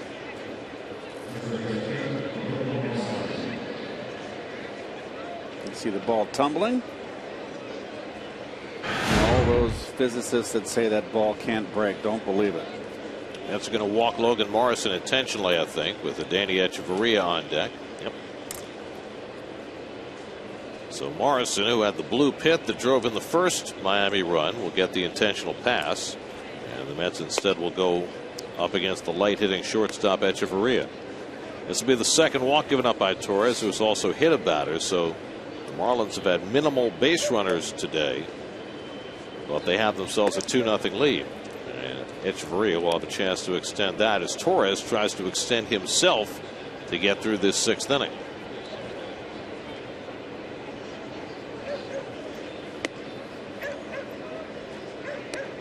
I always thought that when they do count pitches, they shouldn't count the intentional balls. Yeah, you're right. Just a soft toss. 67-mile-an-hour toss. 69-mile-an-hour. Like playing catch, right? Yep. I mean, they don't count throws to first base, which might be harder and than. that's more energy put into that than an intentional pass. Not a good ball strike ratio for Torres today, even though he has 8 strikeouts and only 2 walks. So now he takes on Echeverria, who has struck out and flied to center. 0 for 6 in this series. 2 out and 2 on. Torres trying to keep the Mets in contact in this game. And he misses outside for ball 1. Torres' career high for pitches in a game is 110. He did that in the 2010 season. Yelich at second, Morrison at first. 1-0 to Echeverria. And that cutter misses outside, and he stopped the swing. 2-0.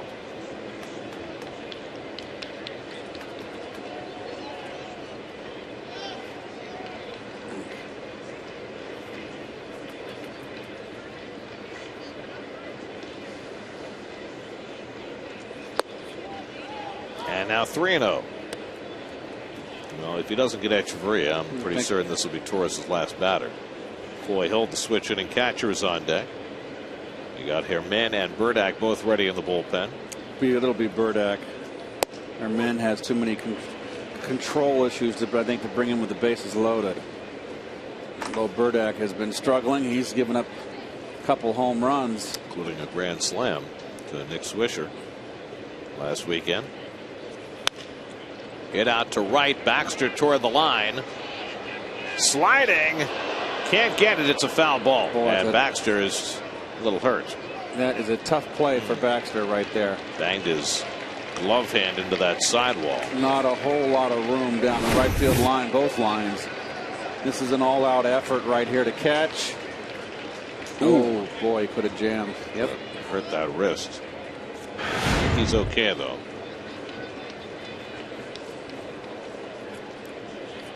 Now, the Mets know all about Baxter's all-out efforts to catch balls. Nobody knows it better than Johan Santana. Well, he's a hustler. He is in one tough place to play right now, and in right field with that sun. He's already made one catch in this inning. So now the runners will be in motion. Yelich and Morrison, 3-2 and 2 out. 3-2 to Echeverria. And he fouls off the fastball.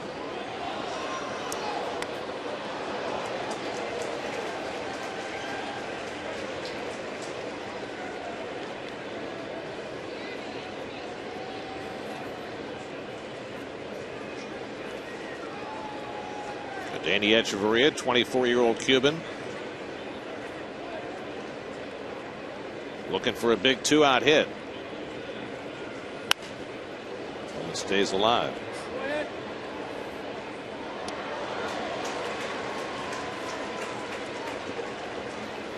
Echeverria is just set up to go the opposite field. You can get in his pots and pans, jam them up pretty good. He strides into the ball.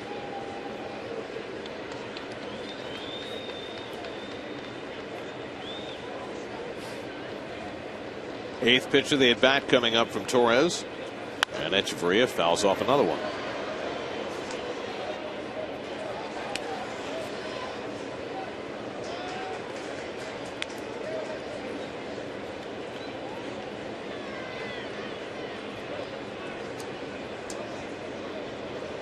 Torres has already given up a home run to one light-hitting middle infielder in this inning.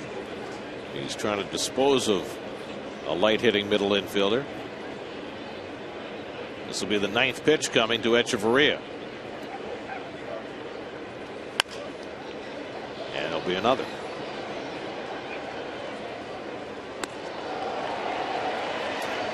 Nice grab. It's always the lefties. Sure-handed.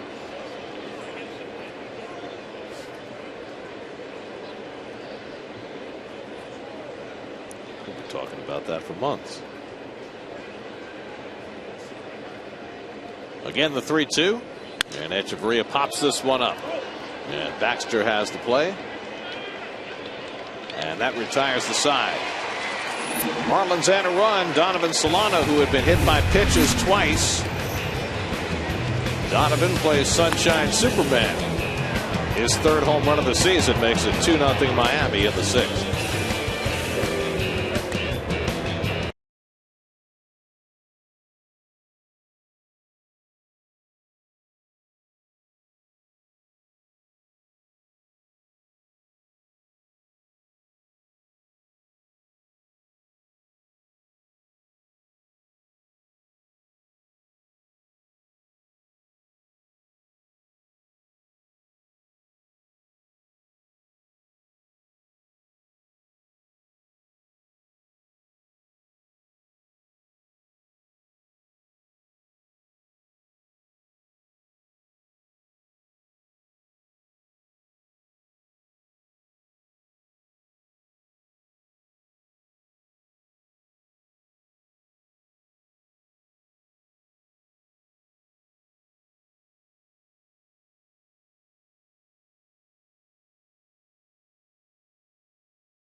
His day is done after 6 innings. He's allowed just 2 runs and 3 hits, but right now that's enough for the Marlins, who have a 2-0 lead.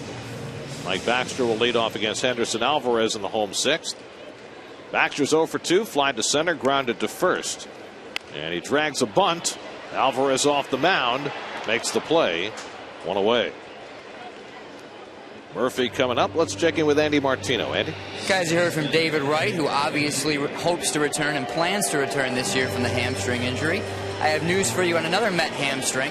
Justin Turner told me this morning that he does feel a lot better, definitely plans to return this year, and actually hopes to do some baseball activities on Tuesday.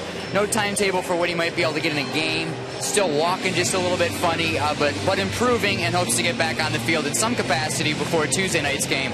On another Met injury note, the team is really impressed by Juris Familia and the fact that he's back. This is the same elbow procedure that Frank Francisco needed so much time to come back from. Familia, as Baxter hits one in the air there, Garrett.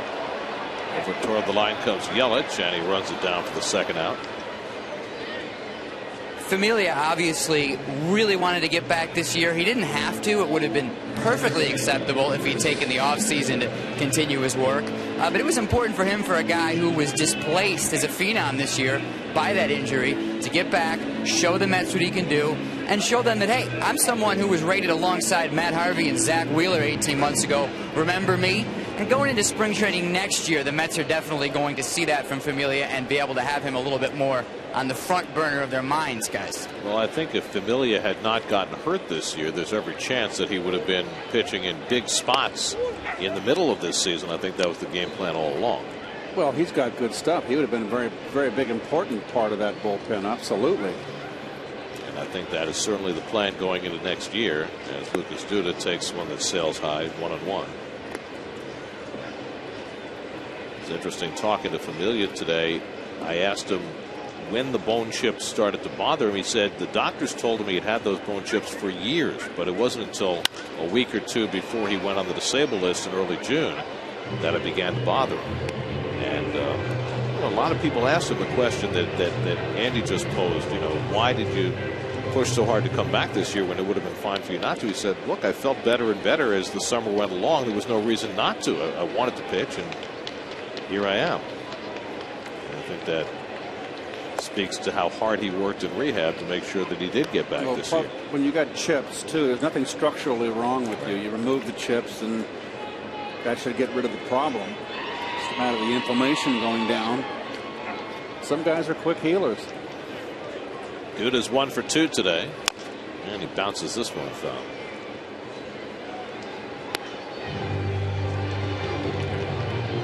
Well, it speaks to the depth of young pitching that the Mets have bubbling up through their farm system, that they would take a guy like Familia, who's been a starter for most of his career, and they've pretty much profiled him now as a late inning reliever.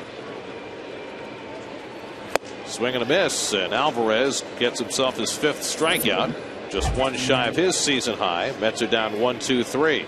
On to the 7th, 2-0 Miami.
Enjoy all the things you love better. Call 1-855-WANT-TWC.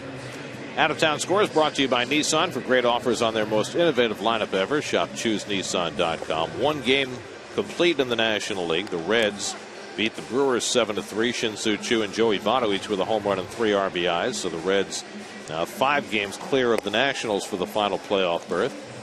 Michael Wacha goes for the Cardinals tonight. They've got a 1-game lead over the Pirates. Faces James Paxton, who was terrific in his first start for the Mariners.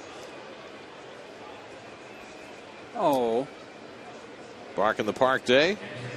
And that young canine has had enough. Just exhausted from the day's activities. And Gonzalez Edman has not pitched since the first game of that Washington series. Had a clean inning, 2 strikeouts. Coy Hill, first pitch swinging, grounds one. Duda stays with it and makes the flip to Herman. 1 away. So Duda knocking it down and making sure he still made the play. Nope. Kept it in front.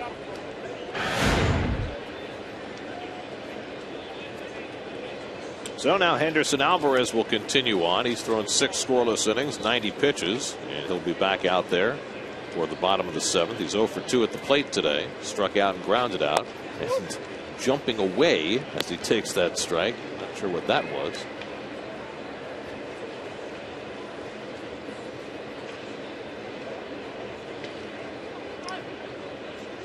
In Toronto, Colby Rasmus has just hit a home run to put Toronto in front of Baltimore 4-3. Orioles winning last night as Chris Davis hit his 50th home run. I had not remembered this, that when Brady Anderson set the Orioles record with 50 home runs, he hit the 50th in Toronto against Pat Henkin. And Davis, like Anderson, hit his 50th in Toronto last night. The other piece of Chris Davis's season that made history, 50 homers and 40 doubles. He was the 3rd player in history to do that. Alvarez with a base hit.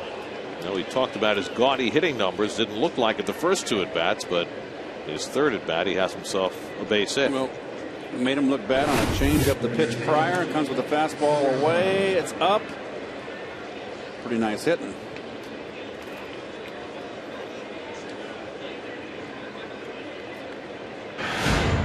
So 1 out and 1 on. And now Chris Coghlan is 0 for 3. Anyway, the only other players in Major League history who had 50 home runs and 40 doubles in a season, Babe Ruth in 1921, Albert Bell in 1995. Now, Bell also had 50 home runs and 50 doubles that year. Coghlan hits one off the end of the bat to center. And right there is Den Decker for the 2nd out. But still in all, quite a feat by Chris Davis. 50 home runs is in my dreams. Did you dream of 50 home runs? No, I never did. I wouldn't think. I did have my sights on the what was it? Joe Medwick holds the doubles record for a season. Was it 64? Can you imagine? Earl Webb? I'm not sure. 67? Or maybe it was a national. Maybe league. National League record, yeah. I know that Joe Medwick hit, I think, 64 doubles one year for the Cardinals. I hit 48, the most I hit in St. Louis. That led the league, National League in doubles in '79. AstroTurf, bigger ballpark.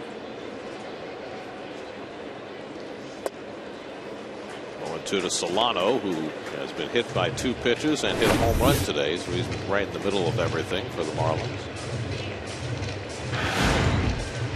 Doubles are nice. Oh, they're sweet. You got to run on first RBIs in those doubles.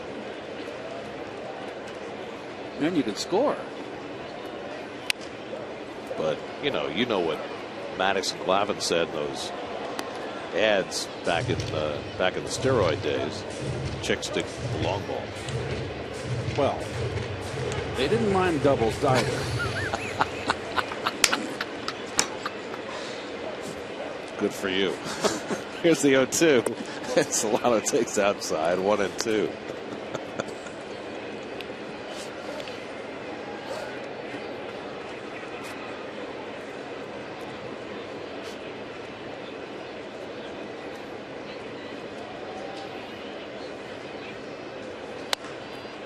Solano yanks this one down the line, but foul.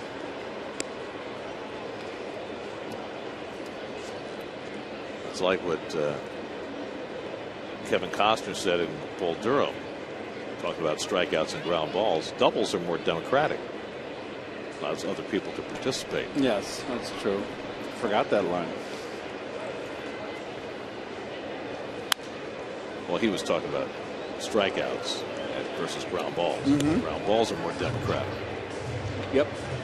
Keeps everybody involved. Right. Earl Webb 67 doubles for the Boston Braves, so that was National League 1931. Okay. But I think Medwick the Cardinal record. I think, yeah, Medwick hit 64. I'm sure of it. Shallow center. Dendecker started back. Now comes on, and that retires the side. So Herman picks up a scoreless inning at the top of the 7th. Stretch time in game 1 of the doubleheader. 2-0 Miami.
Against the Braves, he's been a very different pitcher today. He has been dominant.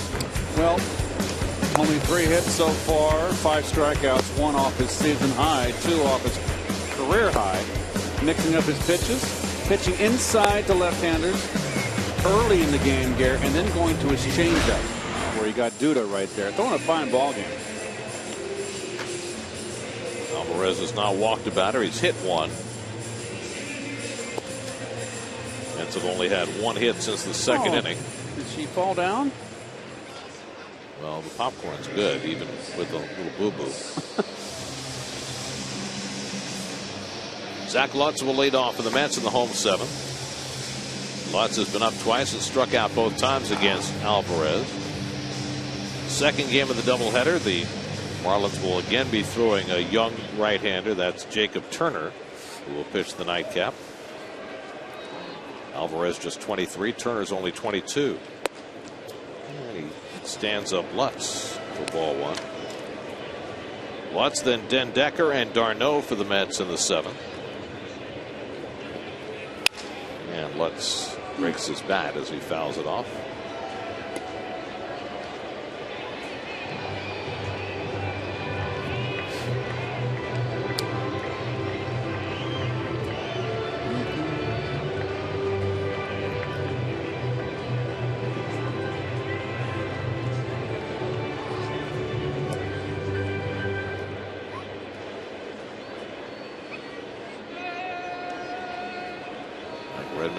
Heading down toward the end of his dugout. Coghlan with a nice play to get Lutz, and that's the first out of the inning. Weeknights on Pix 11, everyone's talking about the hottest thing in late night. Arsenio Hall is back. See who's stopping by the Arsenio Hall show. Weeknights at 11, right here on Pix 11.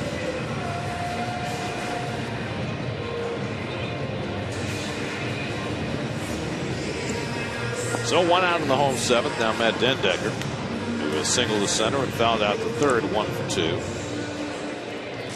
Let's see, the Mets are playing their 4th doubleheader of the season. The first 3 were technically all day-night doubleheaders. And there's that very slow curve by Alvarez. He got it down to 52 once today, then went 57. He hasn't gotten one over.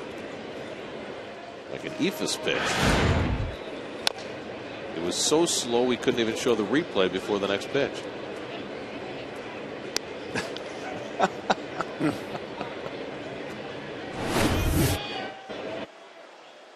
He gives it away too. He had to can that pitch. It's going to get hurt. Dendecker drives one to center, chasing Ruggiano back, and it's over his head. Dendecker into second base with the Mets' first extra base hit of the day. A 1-out double. First career double for Matt Dendecker. He goes the other way nicely. Fastball, outer half, down.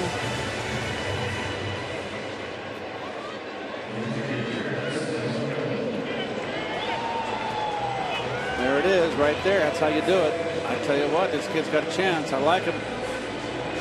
So the Mets have their 4th hit of the day. Dendecker has half of them. And now Travis d'Arnaud, who's single to center, leading off the 5th, 1 for 2 today. So the rookies Dendecker and d'Arnaud trying to make something happen against Alvarez, who has held the Mets scoreless into the 7th. And d'Arnaud grounds one behind third, just foul. Tell you what, Coughlin's making all the plays over there at third base. It's only the 4th game he's ever played at third base in the major leagues. Trying to increase his versatility. The Marlins really don't have a third baseman going forward. Placido Polanco's been playing there this year. AJ Ramos up in the Marlins bullpen. So if Coughlin plays well enough there, who knows? I'd wind up at that position next year. Got a hit. Third baseman's got a hit. d'Arnaud lifts one to center. Ruggiano there. Dendecker tagging at second. And he'll move over. 2 out.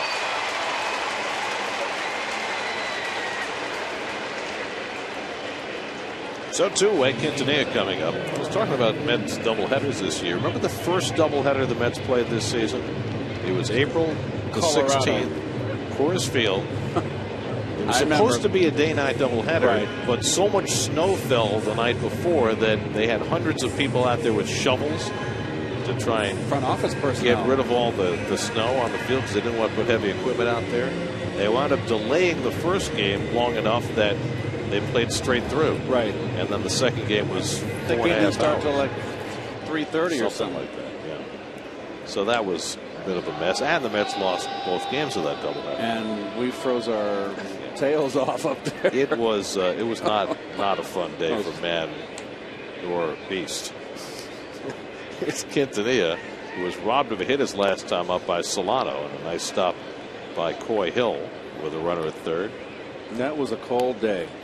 On the other hand, the Mets had one of their best days of the season in a day-night doubleheader in June in Atlanta.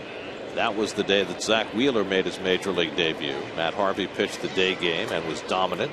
Wheeler pitched the nightcap, went 6 scoreless in 1. Quintanilla hits one toward the hole, and Solano with another terrific play, and that retires the side. You know, Solano's been everywhere today, been hit by pitches, been hitting home runs, and now he twice has robbed Quintanilla of base hits, this time saving a run. Still 2-0 Miami after 7.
all-new Chevy Silverado beats the competition at the Silverado versus All event.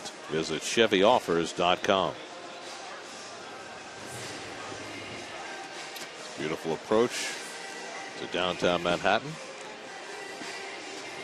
Tim Burdack will pitch the 8th inning for New York. Last saw Burdack Tuesday night against the Nationals. He gave up a home run to Scott Hairston on the first pitch he threw. Burdack, in his return from capsule surgery, has had his ups and downs. It's been remarkable that he's even been able to make it this far back this quickly at age 39. Yes, sir. Brought the velocity way down. He's throwing fastballs at times 82, 83 miles an hour, so it's been rough for him as he tries to prolong his career. You know what they say, though? They've said it for a long time. If you're left-handed and you can breathe, there's a job for you. You got that right. Remember your old buddy Bob McClure, how long he lasted? Well, a lot of left-handers have lasted a long time. Jesse Orozco. Very good spread back there between doubleheaders. They got ribs and a nice steak. Well, it's early. It's only the 8th inning. I'm just telling you. I just went back there, and they're getting it all ready for us. His first game could go 15 for all you know. Well, let's not go there. Well, I mean, the Marlins and Mets, they've already played a 20-inning game and a 15-inning game this year. Giancarlo Stanton on deck. Christian Yelich takes a slider for a strike. Yelich has walked, singled, stolen a base today, 1 for 2. Gonzalez Herman put up a scoreless 7th after Carlos Torres went the first 6. Good day for Torres, but he's on the hook. Yelich drives one deep to left center field, cutting over is Young. It's going to be past him and off the base of the wall. And Yelich into second base with a leadoff double. So Christian Yelich, with his 10th double of the year, gets the Marlins started against Burdack in the 8th. Well, they said that Yelich was starting to hit left-handers well, and here he does. Gets a fastball and goes the other way with it nicely. Off the base of the wall. And he can run, and that's going to be all for Burdack. So after a leadoff double by Yelich, Burdack will exit, and the Mets will bring in a right-hander to face Giancarlo Stanton. Call to the bullpen brought to you by your Tri-State BMW Centers. 2-0 Miami in the 8th. We'll be right back.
To face Giancarlo Stanton. This is Francisco's 4th appearance. Gave up 2 runs his last time out. And of course, we all know the saga of Frank. He's been down there rehabbing that elbow for a long time. Now he's back in action. Stanton 0 for 3 today. Hit a liner to right that was caught his last time up. And takes a fastball strike from Francisco. Stanton 2 home runs last night. 2 for 4 in his career against Francisco, with Ruggiano waiting on deck.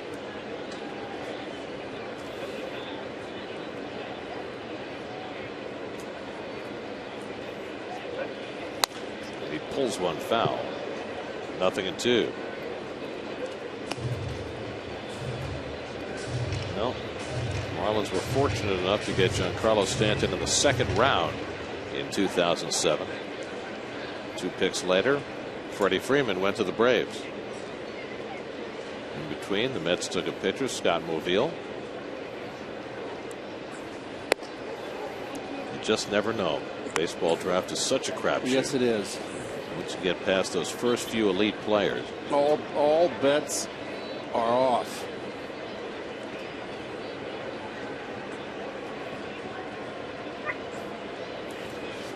Francisco ahead 1-2. It's up and away 2-2.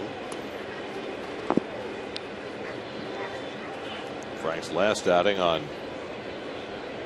Thursday gave up back-to-back doubles to Denard Span and Ryan Zimmerman. Hit Jason Worth with a pitch. Wound up getting tagged with a couple of runs in that inning.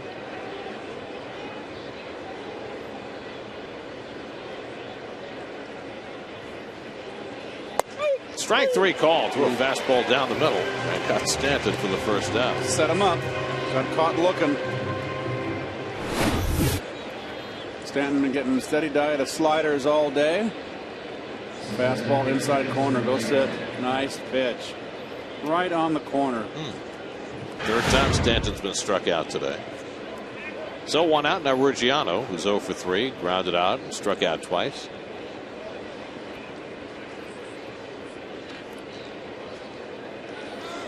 Runner goes. Darno's throw hits the runner. And Yelich shaken, but looks like he's okay after being drilled by that throw. Second stolen base of the day for Yelich, his 8th of the year.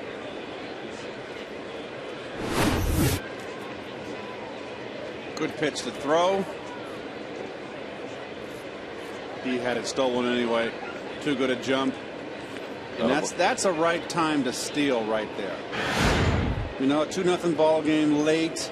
That's the time to take a chance. It forces the Mets to bring the infield in now with a runner at third and 1 out. 1-0 to Ruggiano.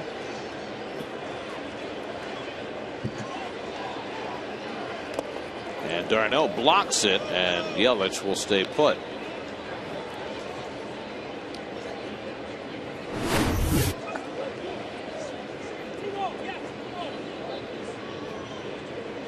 Travis got enough of it.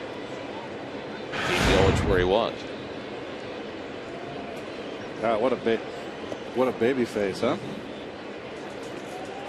He's 21, but he looks like he could be a lot younger than that. Babyface Nelson. Not a nice guy.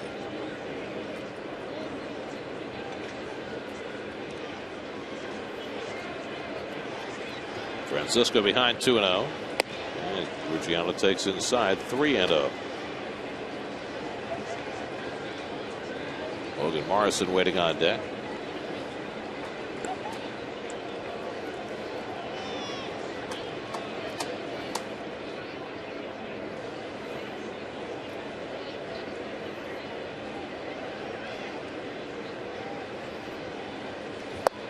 Swinging on 3-0, and he got the splitter from Francisco. So, where's your pitch recognition? You're getting a 3-0 hit sign. You're swinging at a split finger off speed pitch.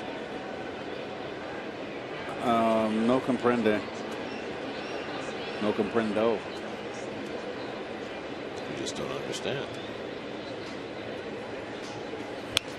3-2. It looks like in those situations that it's purely a matter of guessing. He's guessing fastball, and he's going to swing like it's a fastball no matter what it is. But if it gets anything else, you're taking. You know?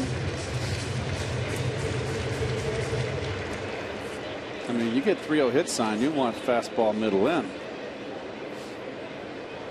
3-2. And he walked him. So he threw him a 3-2 splitter. And Ruggiano's on with the walk. Now runners at the corners with one out. That'll enable the Mets to drop the infield back to double play depth with Logan Morrison coming up, a slow runner. Morrison had a bloop single to drive in the first run of the game in the fourth, and then drew an intentional walk in the sixth. Dan Warthen out to talk to Francisco before he goes after Morrison. Morrison came into the game struggling and was rather amused at being intentionally walked his last time up, but it paid off for the Mets. They got Echeverria on a fly ball to get through the sixth inning. Marlins 2 runs and 5 hits. The Mets no runs and 4 hits. Francisco trying to keep the Mets in this game. First and third and 1 out of the 8th. He spent last year as the Mets closer, had more downs than ups. Mets were fully expecting him to be a big part of their bullpen this year after off-season elbow surgery, minor surgery, but he was never able to be ready until September. The other big pickup was Ramirez from the Giants, and he had a terrible year.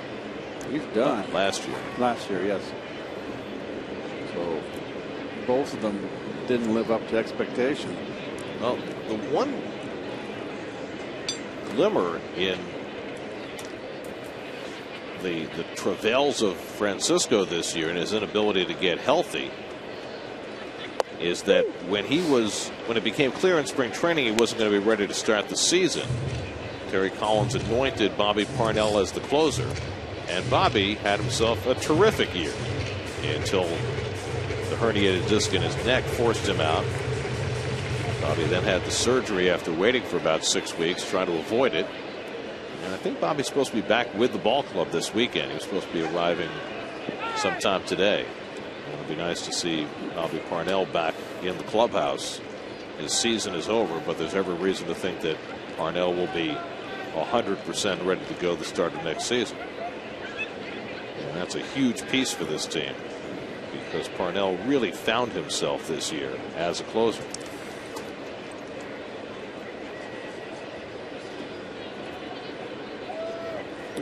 And, you know, as you look toward next season, the Mets have every reason to think that they have some good pieces to put together in that bullpen. Parnell, Familia, Herman. There's Bobby Parnell. So he did arrive today. Josh Edgin, whose season was cut short by a rib fracture. Scott Rice, whose season was cut short by the sports hernia. Right. Is there anybody left on this team healthy? LaTroy Hawkins, he's still healthy. Yes. And I wonder whether the Mets will bring him back next year at age 41. And Daniel Murphy's still healthy. Morrison trying to ask for time, can't get it, bangs one off Francisco's arm. It'll bring in a run as the tag is made, but Francisco drilled in the pitching arm after Morrison tried to call for time. It wasn't granted, and Francisco winds up the worse for it as the Marlins add a run and lead 3-0.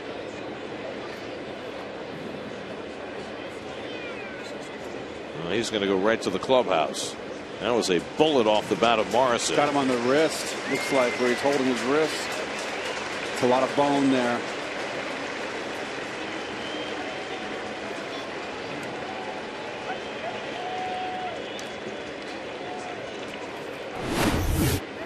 Morrison late with the time call. Doesn't get it. And so he has to go into emergency here. Look what he does. He rips it. Ouch.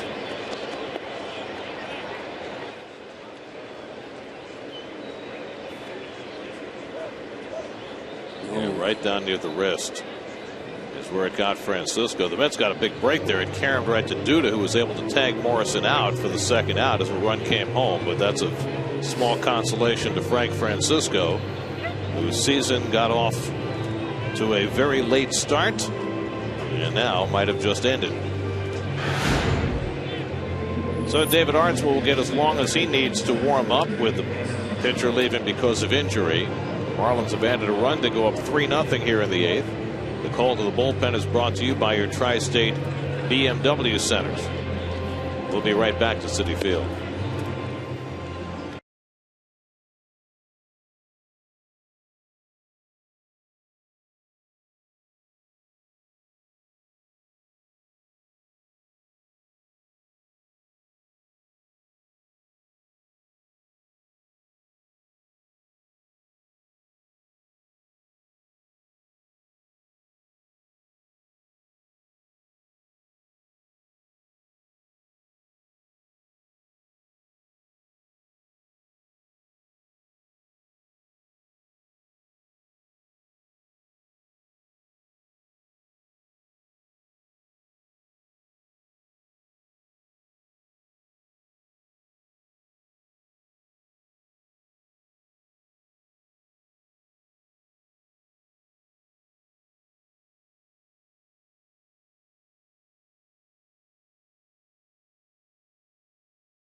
Francisco.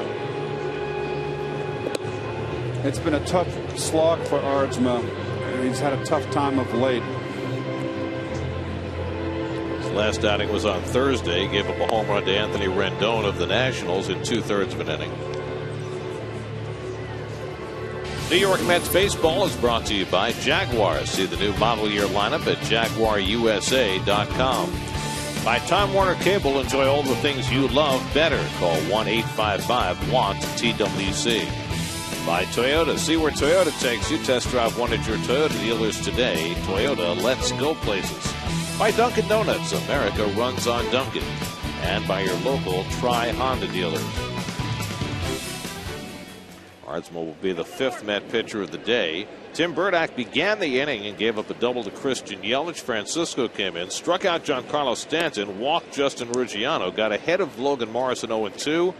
And then as Morrison was trying to call time, didn't get it, and lined one off Francisco's wrist, knocking him out of the game and bringing a run in. So Ardsma will try and secure the final out of the inning with Adena Echeverria coming up. Ruggiano at second with 2 out. 3-0 Miami in the 8th. Opening game of a doubleheader here at Citi Field. Old-fashioned twilight doubleheader. Don't even use that terminology anymore. 2 for the price of 1. I mean, it used to be that twilight doubleheaders would start as late as 5:30 or even 6 o'clock in some places. I remember 5:30 starts. Of course, in those days, your average time of game was 2 hours and 20 minutes, so you could play at 5:30, get a couple of games in before 11. Today starting at 4 o'clock.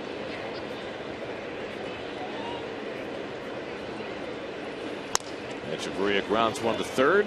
Lutz takes his time and throws him out to end the inning. Marlins add a run at the top of the 8th and lead it 3-0 at Citi Field.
good season.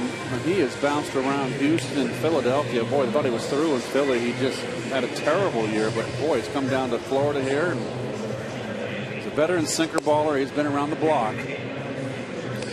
Now 35 years old. Placido Polanco will come in for defense and play third base for the Marlins. Well, the last time we saw Chad Qualls, he produced one of the more entertaining moments of the year after striking out Omar Quintanilla. In celebration, he did that. Nice recovery. The fist pump tumbled, and he got plenty of grief from his teammates and even from himself. It was hilarious. But Qualls handled it about as well as you could possibly handle it.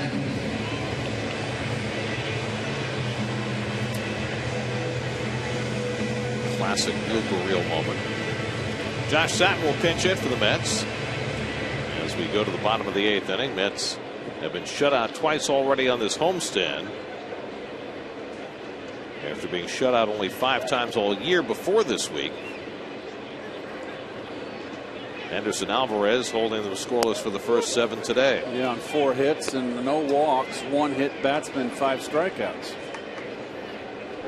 Greg Burke is the next man up in the Mets bullpen. Satin's last plate appearances came on Thursday when he started at third base and went 0 for 4 against the Nats.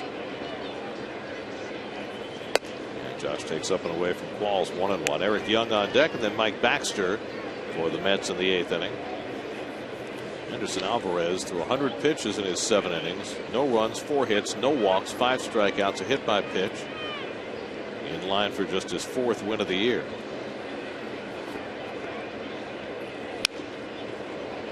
Ball's now ahead on Satin, 1 and 2. Well, the Orioles lost a tough one today in Toronto. Colby Rasmus had a 2-run homer in the bottom of the 7th, and that stood up. Blue Jays beat the Orioles 4-3. That knocks Baltimore 3 games out in the American League wild card race. Mike Dunn up in the Marlins bullpen. So Texas lost, the Yankees lost, Baltimore lost. All involved in that wild card chase. Satin gets jammed badly, and Qualls handles it, 1 out.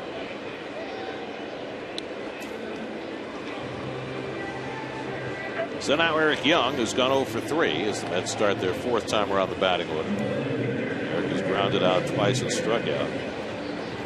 Tampa Bay plays at Minnesota tonight. The Rays turning things around the last couple of days. Kansas City's at Detroit, no easy mark. Cleveland's at White Sox. Rays have Matt Moore pitching tonight in Minnesota. Moore is 15 and 3. Just came back from the disabled list to win his last start. Taken outside by Young, 1-0. Cleveland's got Ubaldo Jimenez, who comes off a gem his last start pitching against the White Sox.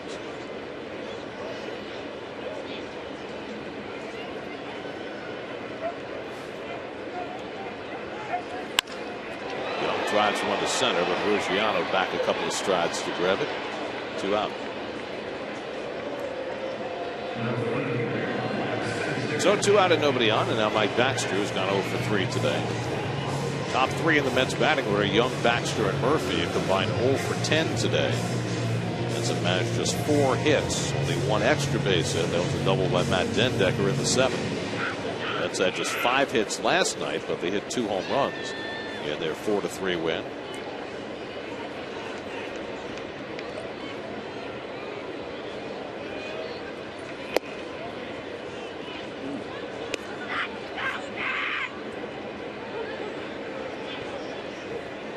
Murphy would be next. 35-year-old Chad Qualls on the mound. And Baxter hits one to Echeverria at short. And that retires the side. Easy inning for Qualls. Just 8 pitches to get the Mets out 1-2-3. On we go to the 9th in the opener of the doubleheader. 3-0 Miami.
This was in the 7th inning. Runner on third. And that prevented the run from scoring and ended the inning, as a matter of fact. Solano here makes the play. It was a 2-0 ball game. That was a big play for the Marlins. You can choose from a couple of Solano plays today against Quintanilla. He went up the middle to make a diving stop to get him earlier in the game. And Solano's also hit the only home run of the game. Greg Burke will pitch the top of the 9th inning. Well, Burke's been called back up. As you know, hasn't been a good year for him. It's been a very erratic year. The left-handers giving him trouble. Last pitched on Monday, gave up a 3-run homer to Wilson Ramos against the Nationals. Coy Hill will lead off the top of the 9th from Miami. Then Juan Pierre has come out on deck to be a pinch hitter. Hill is 0 for 3, struck out, flied out, grounded out. Switch hitter. So he'll bat left-handed against Burke. And takes the sinker low and away for ball 1. Mets have now used 6 pitchers this afternoon. Carlos Torres pitched well, 6 innings, 2 runs, 3 hits, 2 walks, 8 strikeouts, a career high in strikeouts. There's Pierre on deck. Gonzalez Herman pitched the 7th, allowed no runs and 1 hit. Tim Burdack faced 1 batter, gave up a double to Christian Yelich, who scored. Frank Francisco went 2/3 of an inning, got knocked out of the game when Logan Morrison hit him with a line drive in the wrist. We'll wait for a report on him, and then David Arnsma got the final out in the 8th. Burke behind 2-0, and Hill takes inside 3-0. Another game to play today. Daisuke Matsuzaka will start. Steve Cishek, the Marlins closer, is up.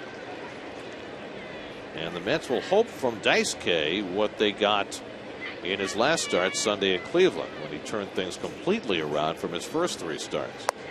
There's a strike 3-1, and having used so much bullpen in the first game, certainly that's what Terry Collins will be hoping for. But a lot of the guys Burdack just threw to 1 batter, Ardsma 1 batter. Edman only 1 inning. I got to believe Francisco is going to be down for a while. That was ugly. It hit him right. That line drive hit him right. Looked like the wrist. I think you can probably put a wrap on Frank Francisco's season. It wound up being a very short season. 3-2 to Coy Hill, leading off in the top of the 9th. And he walked him. So Burke walks the first man to face him. And Juan Pierre will come to bat. Pierre, who was starting a lot of games early in the season, has been pushed into a secondary role second half of the year. But Juan, just the other day, picked up his 2,214th hit, which leaves him 1 behind Joe DiMaggio on the all-time list.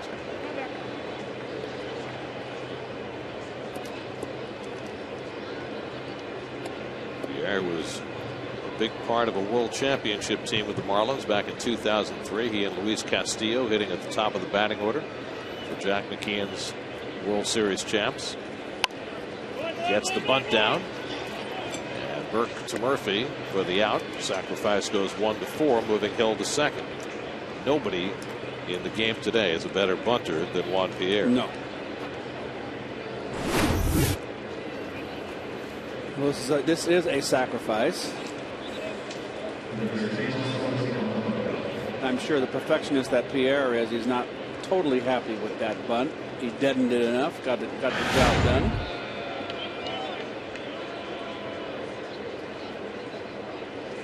So now Placido Polanco batting for the first time. Took over for Chris Coughlin for defense in the last inning.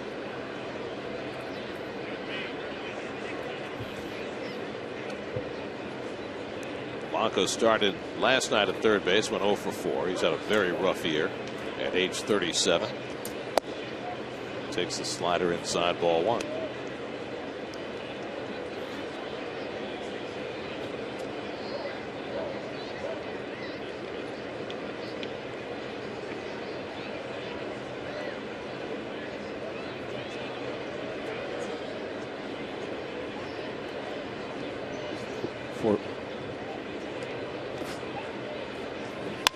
Polanco lines one the other way, a base hit.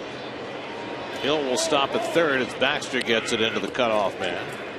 So a hit for Polanco in his first at bat of the day. Burke faces runners at the corners with one out. Inside out of that one, down and in. Nice hitting by Polanco. Been doing that his whole career. Yes, he has. He has great bat control. So now Donovan Solano, who along with Henderson Alvarez, who pitched 7 scoreless innings, has been the big star for the Marlins today. Solano twice hit by pitches by Carlos Torres, scored once, and then got revenge in a big way by hitting one into the Party City deck. He had the 6th for his 3rd home run of the year. He's also contributed a couple of terrific defensive plays. So Solano's been everywhere for the Marlins today, and a chance to chip in some more. 1st and 3rd and 1 out.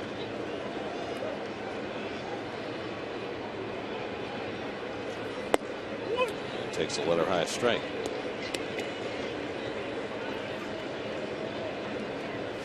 Christian Yelich waits on deck.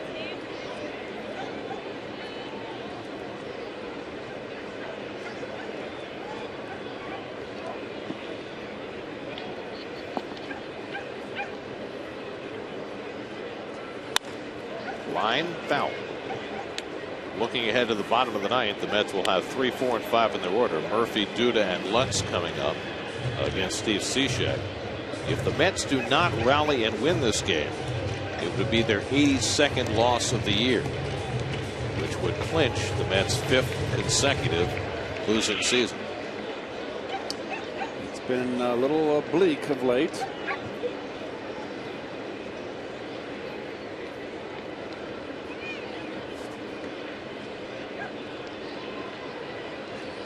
Well, what that means is, of course, this is the 5th year of Citi Field. So the Mets have never had a winning season in this ballpark. Their last winning season came in 2008, the last year of Shea Stadium. Didn't feel like a winning season, with the Mets going down to the final day and missing the postseason for the 2nd straight year. But that's a long time ago. Here's the 1-2. Going inside with a sinker. 2-2 to Solano.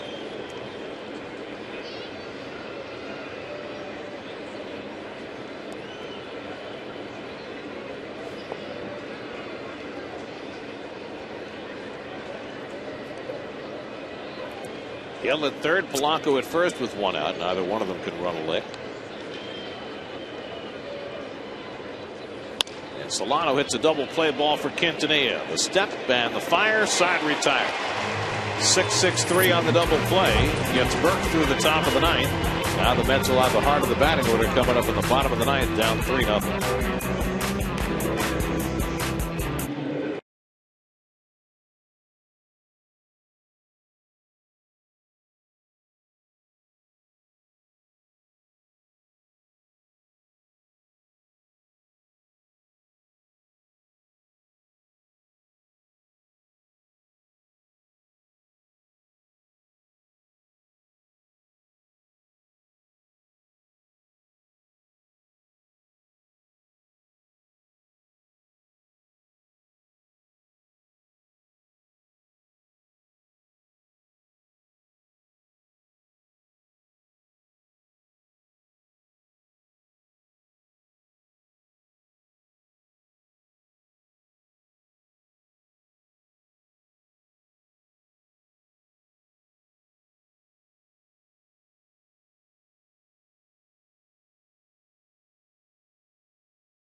Bottom of the 9th.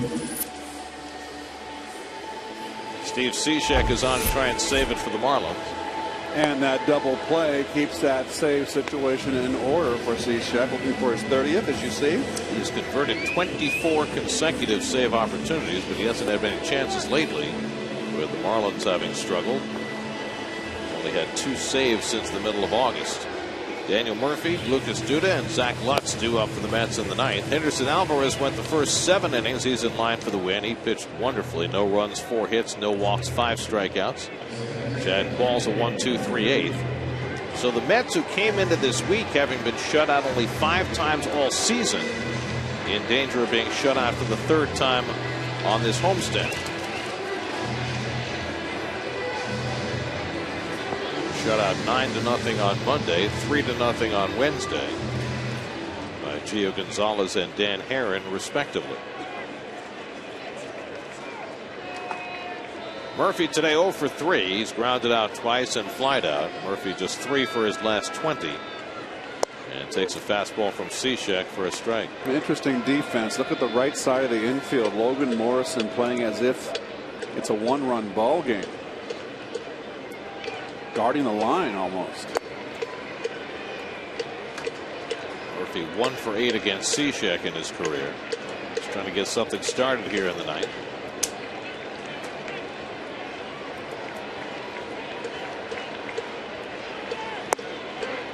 Cishek just misses 2-1.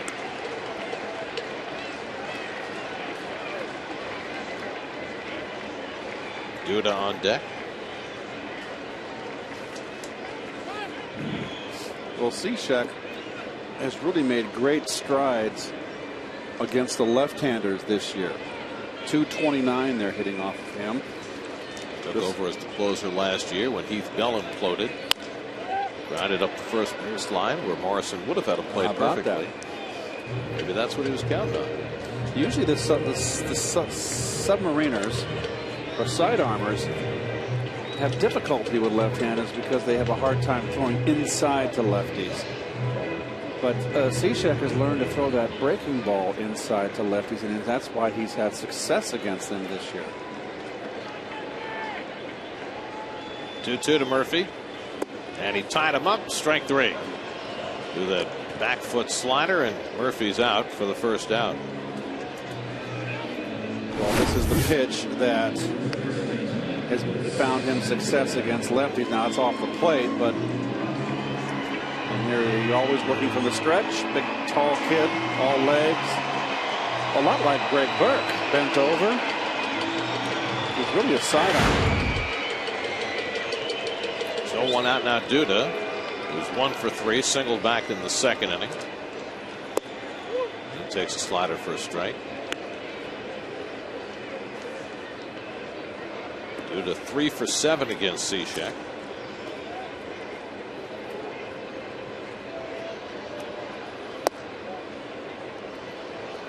See, eventually those side armors, if you're a left-hand hitter, they're going to run that sinker on that outside part of the plate. That's their bread and butter out there. When they get in trouble, that's where they're going to go run. They're not going to try to come in again. 2-1 to Duda. So Zach Lutz on deck. Game 2 will start about 25 minutes after Game 1 ends. Game 2 will be seen over on SNY. They'll have a nice spread for the players down there, as they will for us. Coming up next on Picks, it'll be Family Guy. It's a tough call. You like that? Love Family Guy. Next on SNY, it's WB Mason postgame live, followed by Game 2 of the doubleheader. But you're going to work the second game. You can't watch it. No. There's ball 4 and Duda's on. It's troubling. Maybe Lynn can DVR it for you. Maybe. Well, some people aren't great with the DVR. Well, I understand. It's 1 out and 1 on. And here's Zach Lutz, who's 0 for 3, struck out twice and grounded out.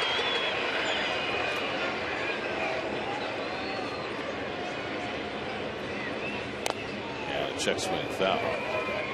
Mets need 1 more base runner to get the tying run to the plate with Matt Den Decker on deck.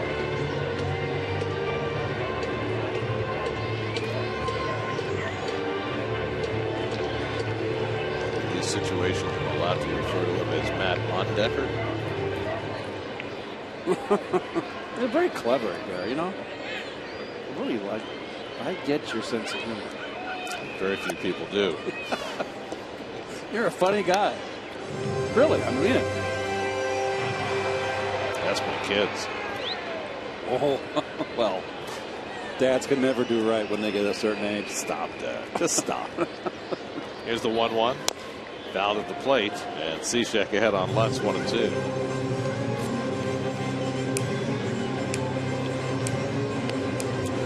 '27-year-old Steve Cishek from Falmouth, Massachusetts. He has found a home at the back end of the Marlins bullpen. Bullpen has been one of the strengths for the Marlins this year in an otherwise difficult season. And pitching overall has been good. They're in the top half of the league. 1-2, and the breaking ball in, strike 3 call. Lutz caught looking for the second out. Goes the old backup slider here. Wants it away. See the catcher set up away, and he hits the inside corner. And nothing you can do about that. Unintentional, and just freezes you. So the Mets are down to their final out of the day in game 1. Matt Den Decker has 2 of the Mets' 4 hits. A single to center and a long double to left center. He swung the bat well again. We're going to prolong this game with Travis d'Arnaud on deck.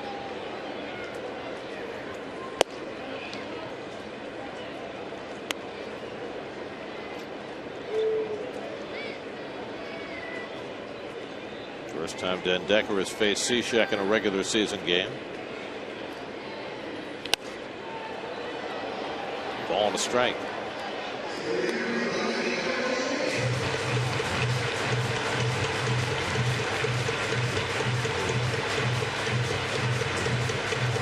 D'Arnaud hoping for a turn on deck.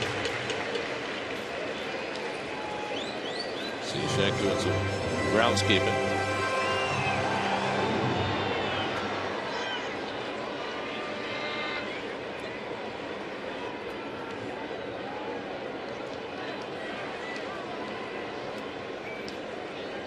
One and 1 to Den Decker, and the off-speed pitch had him out in front. Now it's 1-2. Good changeup, not a strike. It's a good third weapon for Yes, it Cishek. is. Yes, absolutely. So now the Mets are down to their last strike. 1-2 to Den Decker. Missed with the slider, 2-2.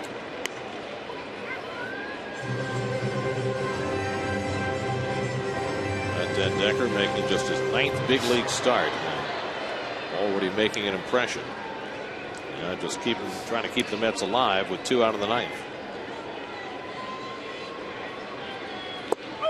Strike 3 called, and the ball game is over. Cishek strikes out 3 in the 9th, gets Den Decker looking to end it. And the Mets have been shut out for the 3rd time on this homestand as they're beaten by the Marlins 3-0 in game 1 of this doubleheader. Well, it was all Henderson Alvarez and Donovan Solano. They were the big stars of the game. That man right there, first 2 at-bats, got hit by a pitch, scored on one of those hit by pitches. A solo home run to follow. That's all the Marlins needed. Carlos Torres, a tough loss for him. 6 innings, 3 hits, 2 runs. 30th save for Steve Cishek. Henderson Alvarez, 7 scoreless for the win. Game summary brought to you by the all-new 2014 Mitsubishi Outlander. So the Mets, who had been shut out 5 times in the first 23 weeks of the season, have been shut out 3 times this week. Mets, with their 82nd loss, clinched their 5th consecutive losing season.